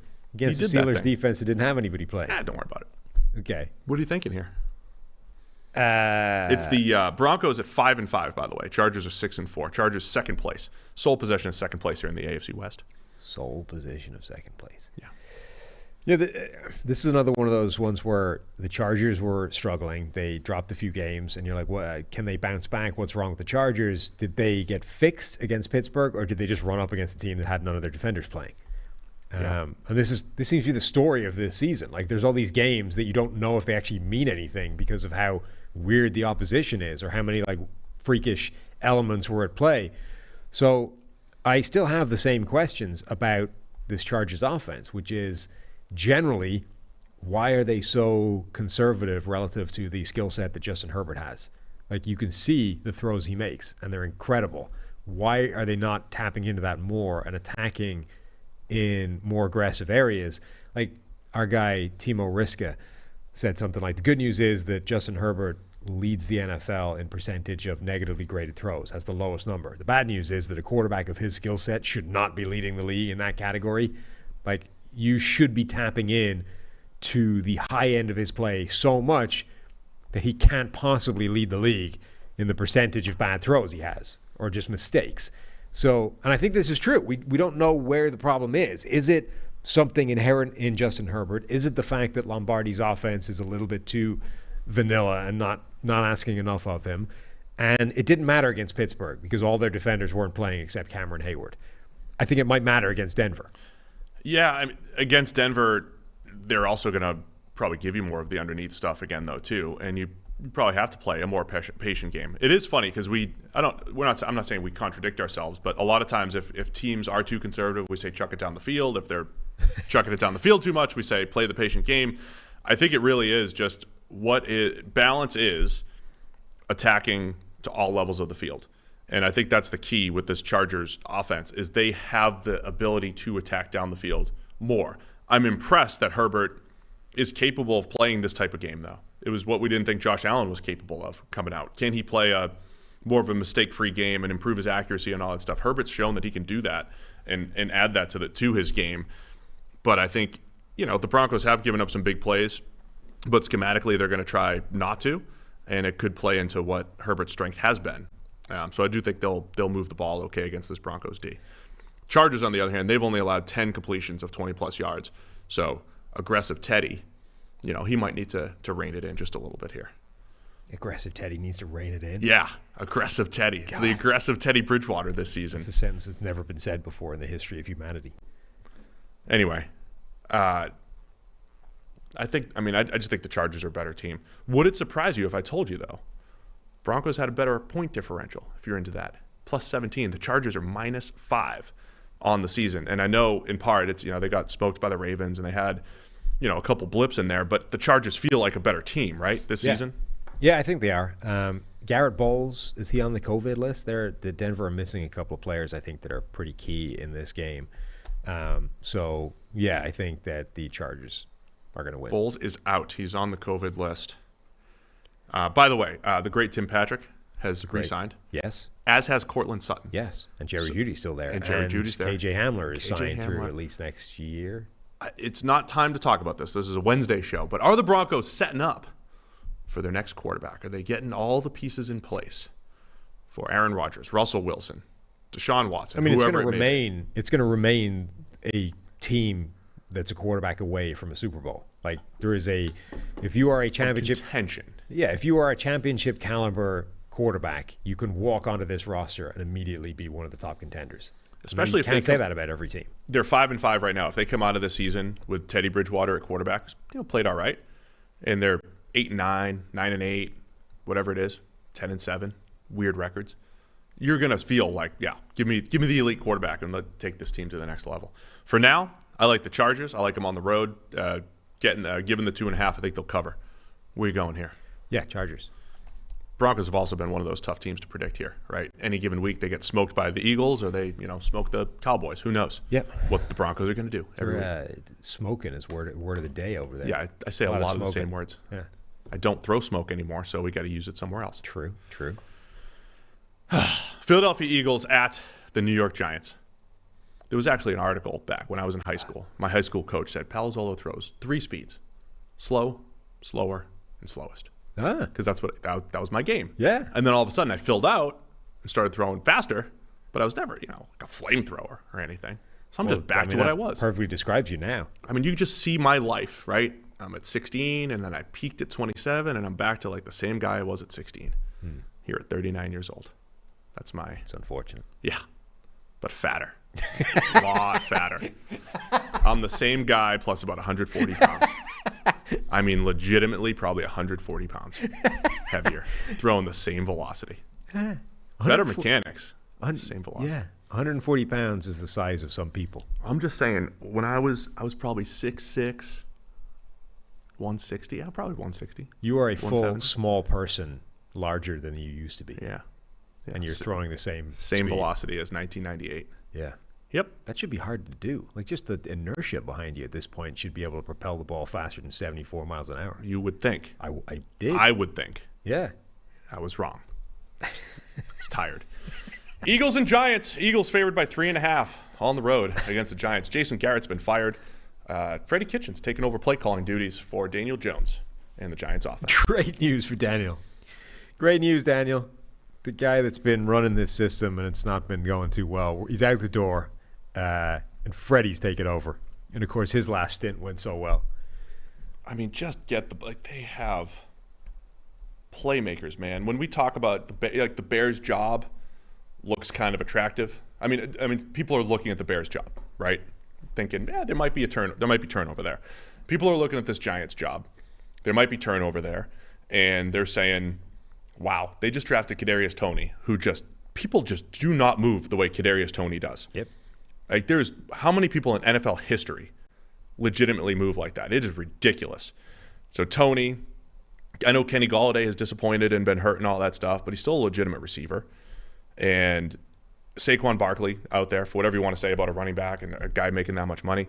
Like, they have guys that should be instilling fear into opposing defenses. Somebody's going to be saying, look, we're going to spend all off season building up this offensive line, and we're going to make do with those playmakers. Yeah, there's a decision to be made on Daniel Jones, who threw one of the worst interceptions you'll see all season, a throwback to Steve McClendon, the defensive tackle. But there are intriguing pieces for the Giants, and that's what I'm looking for the rest of the season. How do they incorporate these guys? And does Freddie Kitchens do a better job than Jason Garrett did? Yeah, I mean, another one of those contrived comedy statistics. Like, Andrew Thomas has more receiving touchdowns than their $72 million free agent receiver and their first-round rookie receiver. Yeah. Now, injuries have been a big part of that, but at some point, you have to be like, can we not find a way of getting these guys the ball? Like, it isn't that hard. They're both really good. How difficult is this to get them? And even, like, Kadarius Toney has now had multiple stints this year where it's like they have no idea what to do with him. They didn't have any clue what they were doing with him when they first got him.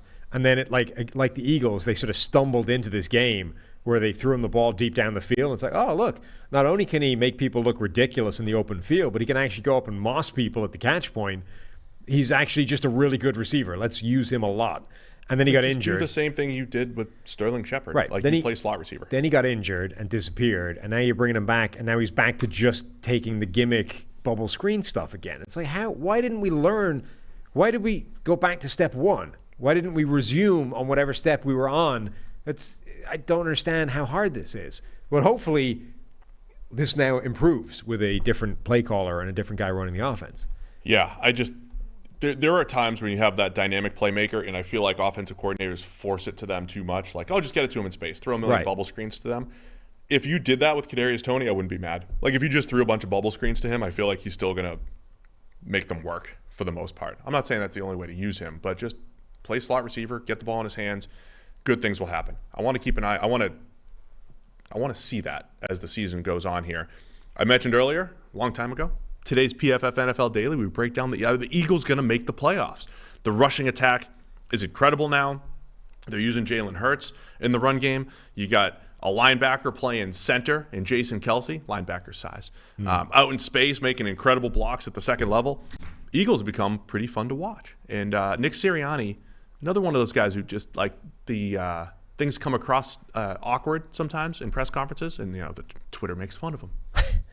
And turns out a lot of times he's right. He just, but Twitter made fun of him along the way. He's talking about seeds being planted a couple weeks ago, and the seeds have been planted. The Eagles are getting better here.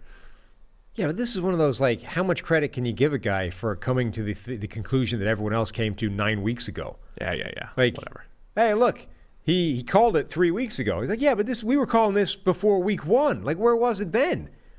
You spent 7-8 weeks trying to work out what you were on offense. You accidentally backed into it against the Lions, and then all of a sudden it's like, hey, look what I created in the last few weeks. I mean, sure, but this was like the obvious thing to do. Why is it taking you this long? Yeah. The Eagles are moving the ball now. So we said before, like, the hot take thing was that the Rams might not make the playoffs. They probably will, but if you were putting a crazy bet on, that wouldn't be a terrible one. The Eagles, I think, will make the playoffs. They have the easiest remaining schedule. Yeah, and they're 5-6. They are. We have them with a. Where are they? We have them with a 36% chance to make it, which is behind a bunch of other teams ahead of them in the standings. So the Vikings are at 51%. Obviously, Dallas is at 92. San Francisco is at 50. New Orleans is at 44. So they're basically the bottom of all those teams in contention for that last wildcard spot. But I think they'll make it. Just to throw the point differential thing out there again for perspective, it's a good way of just gauging generally, a team different from their record, right? The Eagles are close to the Rams, plus 37, now that they thrashed the Saints. The Rams are now plus 44. It's actually similar. Now, the power rankings, which mean a lot more, Eagles are at 18, Rams are at 8. But, just your comparison, if you were just using the, point differential, they use that Pythagorean, predict the record type of thing, which does pretty well.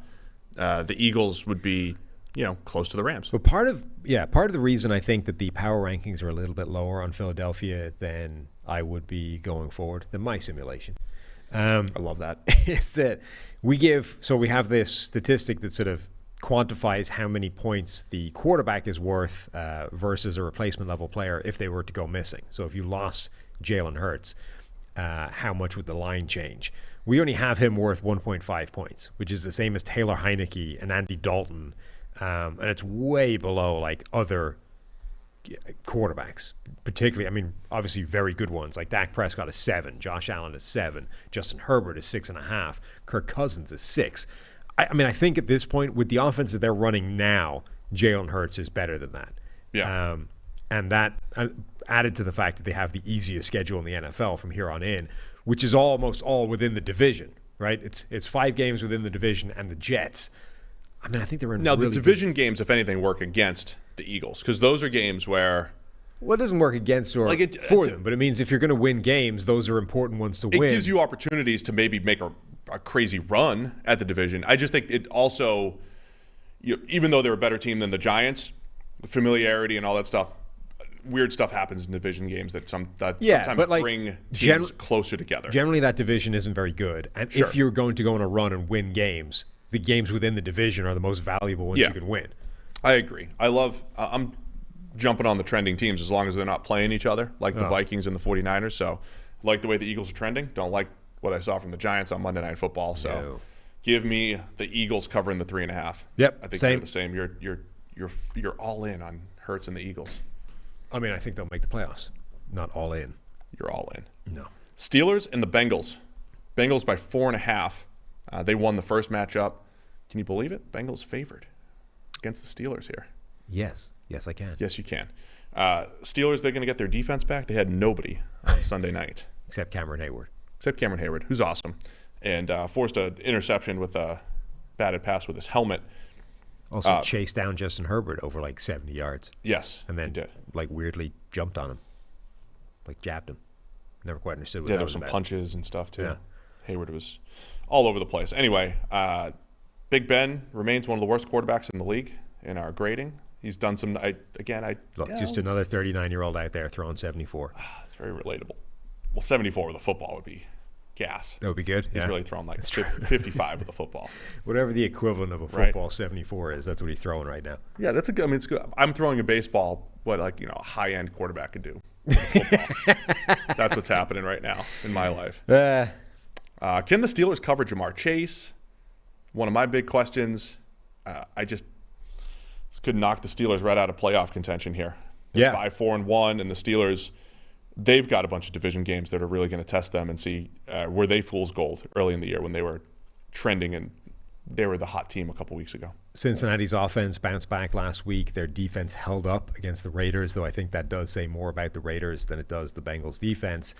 I think the Bengals defense is still a potential get-right spot for an offense. The problem is, are Pittsburgh capable of getting right against any kind of defense? Like it's a little bit like the New Orleans game, right? The opportunity is there for Pittsburgh's offense to get itself together and have a good game, but do they have the capability of doing that anymore? Because they're probably going to need to with the amount of success that I think Cincinnati's offense will have. In the first game, the Bengals didn't have to throw the ball a ton, but they only allowed 7 pressures.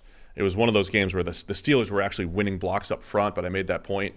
Like Cam Hayward had like a 2-second win, but it didn't matter. Burrow had the ball in Jamar Chase's hands quickly. Right. It was a perfect example of receivers getting open, quarterbacks and receivers controlling pressure rate. If the Steelers can't cover these Bengals receivers, I think Burrow has a field day when he, decides to throw the ball. I think the Steelers have the defensive front to do a little bit better against Joe Mixon than some teams have recently. So I think it's more of a Burrow type of game for the Bengals, but I think he makes do as the Steelers come to town here. You're going to lean Bengals here. I know you are. Yeah. You going Bengals by 4.5. Yeah. To cover. Yeah. See, this one I think Pittsburgh might just keep it close. Division game, me in division games. Pitt keeps it close. I don't like them winning here. Okay. It's also the Tomlin winning games that he's not supposed to win factor, right? Like the fact that they tied the Lions, it's like, yeah, that happens. But Tomlin's he's gonna surprise you in one of these games where they're an underdog now. Yeah. And this could be it. Okay. So I'll go Pittsburgh to cover. I like Cincinnati to win, though. Where are you going? Both? Win and cover for Cincinnati to win and cover this game. How's the bladder doing? Oh, it's really not good. All right. Rapid fire. We got to wrap this thing up in 10 minutes. So great. You ready? Yeah. All right. Monday Night Football is the Seattle Seahawks at the Washington Football Team. The football team's favored by 1. And before you think that's crazy, our power rankings also have Washington at 19 and Seattle at 21. Okay. So we do have Washington as a better football team than the Seattle Seahawks. The good news for Seattle fans, they have the hardest schedule to date by our numbers. Okay. So the fact that they only have 3 wins, it's because they played a tough schedule so far. The bad news is they're 3-7. So any solace there? No. No, not really. Russell Wilson was better last week than he was his first week back from the mallet finger. Yeah. You've got to assume he'll be better again this week. Probably enough to be the better quarterback in this game. We had one good game of Taylor Heineke last week. Does that mean we're going to get a couple more of those by the end of the season, or is that his one and now we go back to being like the highly volatile, like no good Taylor Heineke that we've had for most of the year? I would love to see this game where Russell Wilson is like vaguely back, almost 100%, and Taylor Heineke backs up what he did a week ago.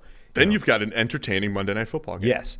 Airing it out to Terry McLaurin, letting him do what he does, like hit a couple of passes that aren't to Terry McLaurin and just don't make any major mistakes. That would be a really fun game. I just don't have a ton of confidence that Heineke can do that like 2 weeks in a row. I think I'm going to keep believing in Russ until he's officially back. Like, all right, he can't be as bad as last week, right? He can't be as bad as 2 weeks ago with the Packers. I think he'll play better in this game.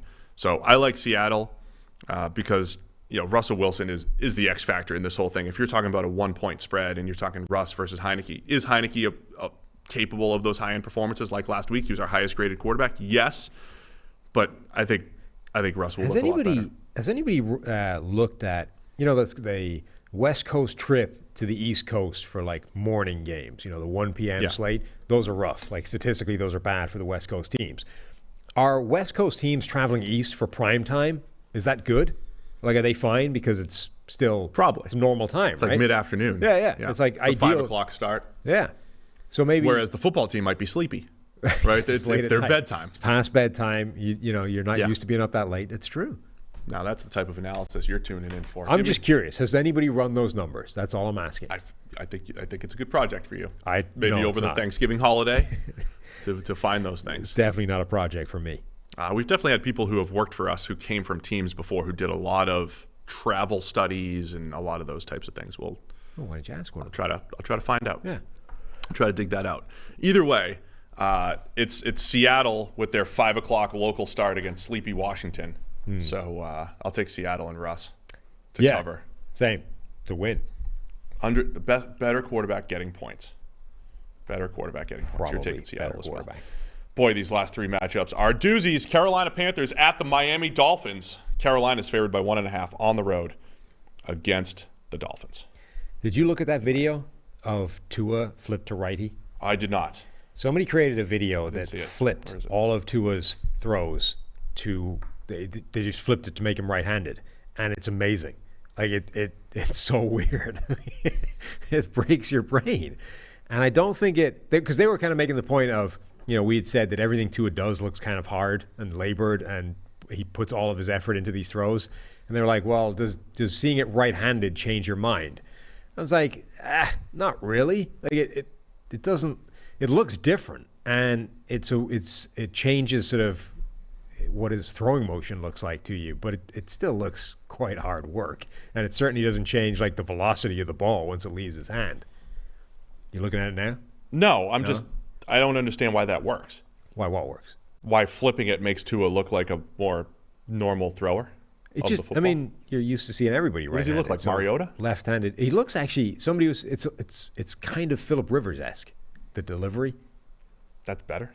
It's not better, it's just different. I mean, Tua's throwing motion reminded me of a combination of Jimmy Garoppolo and Marcus Mariota. Mariota, his hero, right? Quick release, but because it's so quick, it just doesn't create as much velocity. And that's what I always thought of with Tua. But like lefties, the reason why I loved Mark Brunell is he had a pretty left-handed motion with. Okay, this is good. I'll just watch Tua right-handed. Yeah. Well, you got to watch him and talk at the same time. It does look a little bit more normal. Yeah, See? that was Rivers. Rivers on the rollout. It looks a little bit like Rivers. It looks more normal than it does left-handed. This is hilarious. I now need to see a reel of like every lefty quarterback ever flip to the right side. Like the right side. I'm going to get a lot of hate from left-handed people. Brunell would look so good. Brunell, Michael Vick. Can you imagine his right-handed? Steve Young. We got to see them all. Kellen Moore. Maybe Kellen Moore didn't have a noodle. He was just playing left-handed. This is interesting. It does look less pushy. Yes. What would Mariota look like left-handed? Somebody do that for me. Can somebody make Mariota look left-handed?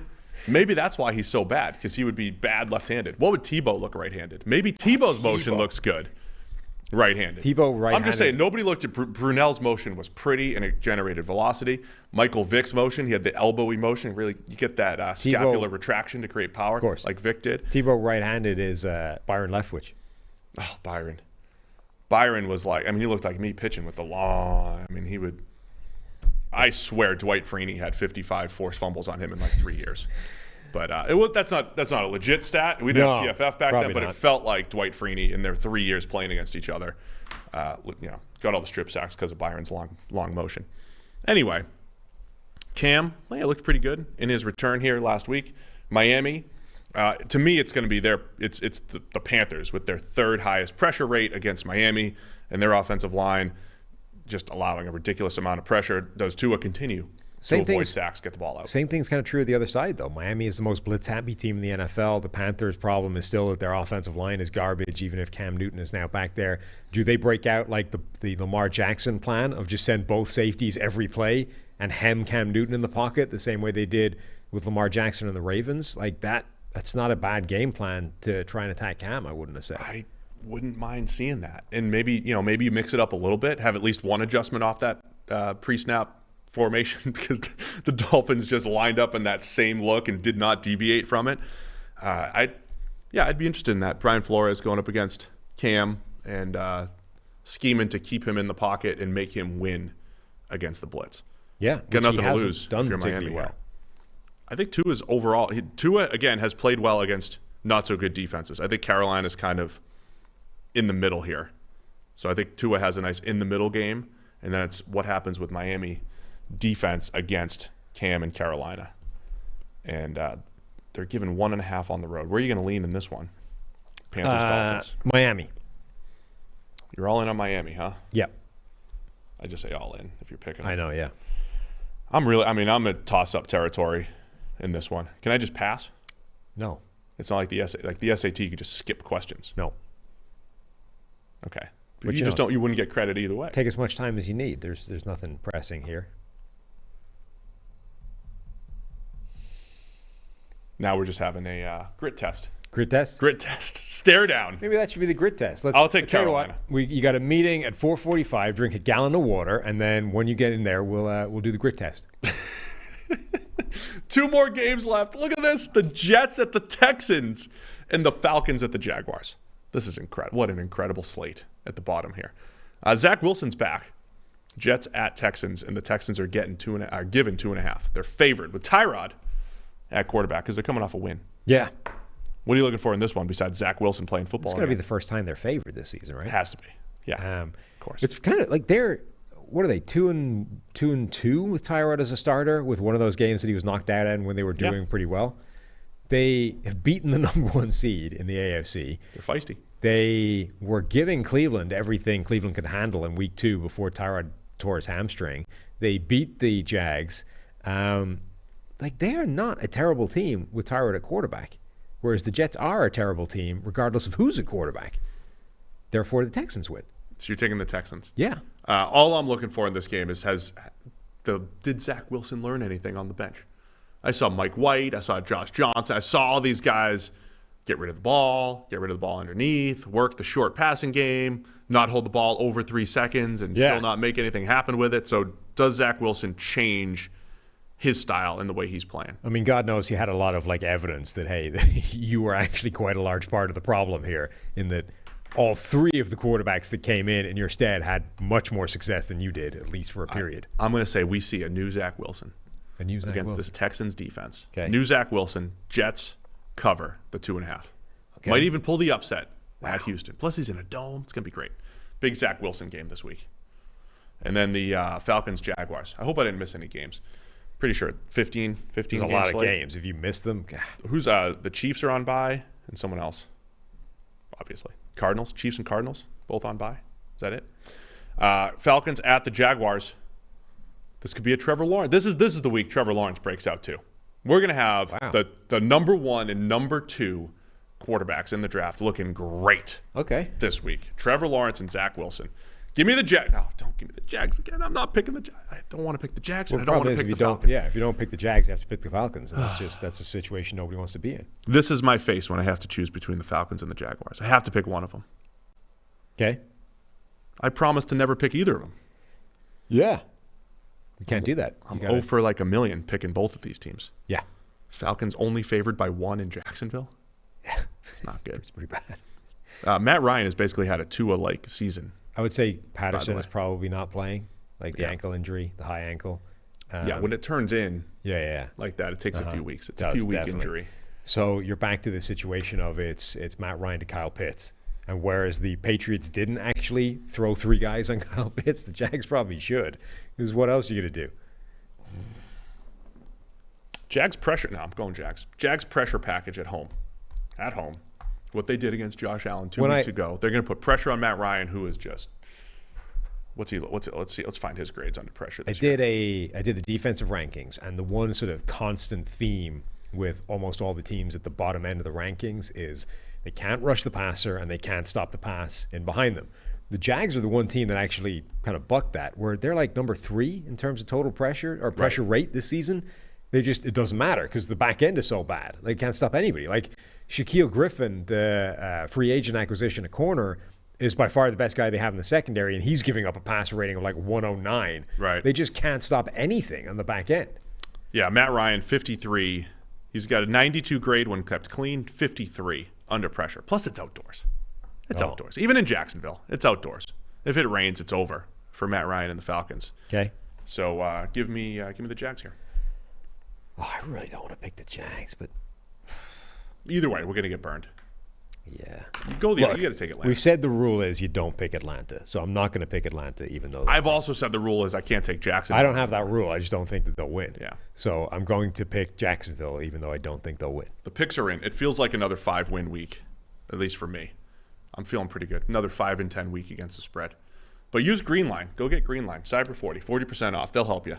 Green Line will help you. 40% off any PFF subscription. I don't know when this is going to end. It might end on Cyber Monday. I don't know. It seems unlikely that it would end on Cyber Monday. No, because we also fake ended and it's like still there. So like, also, you'll have plenty it's of called Cyber 40. The chance of it ending on Cyber Monday would be very So this small. is like this is like when you get the Black Friday deals in late October. Right. So you're getting your Cyber 40 deal a week early, 40% off any PFF subscription. Go do it and then send an email to somebody at PFF and say, thank you, Steve and Sam, for sending us here. Is there an email we should send this to?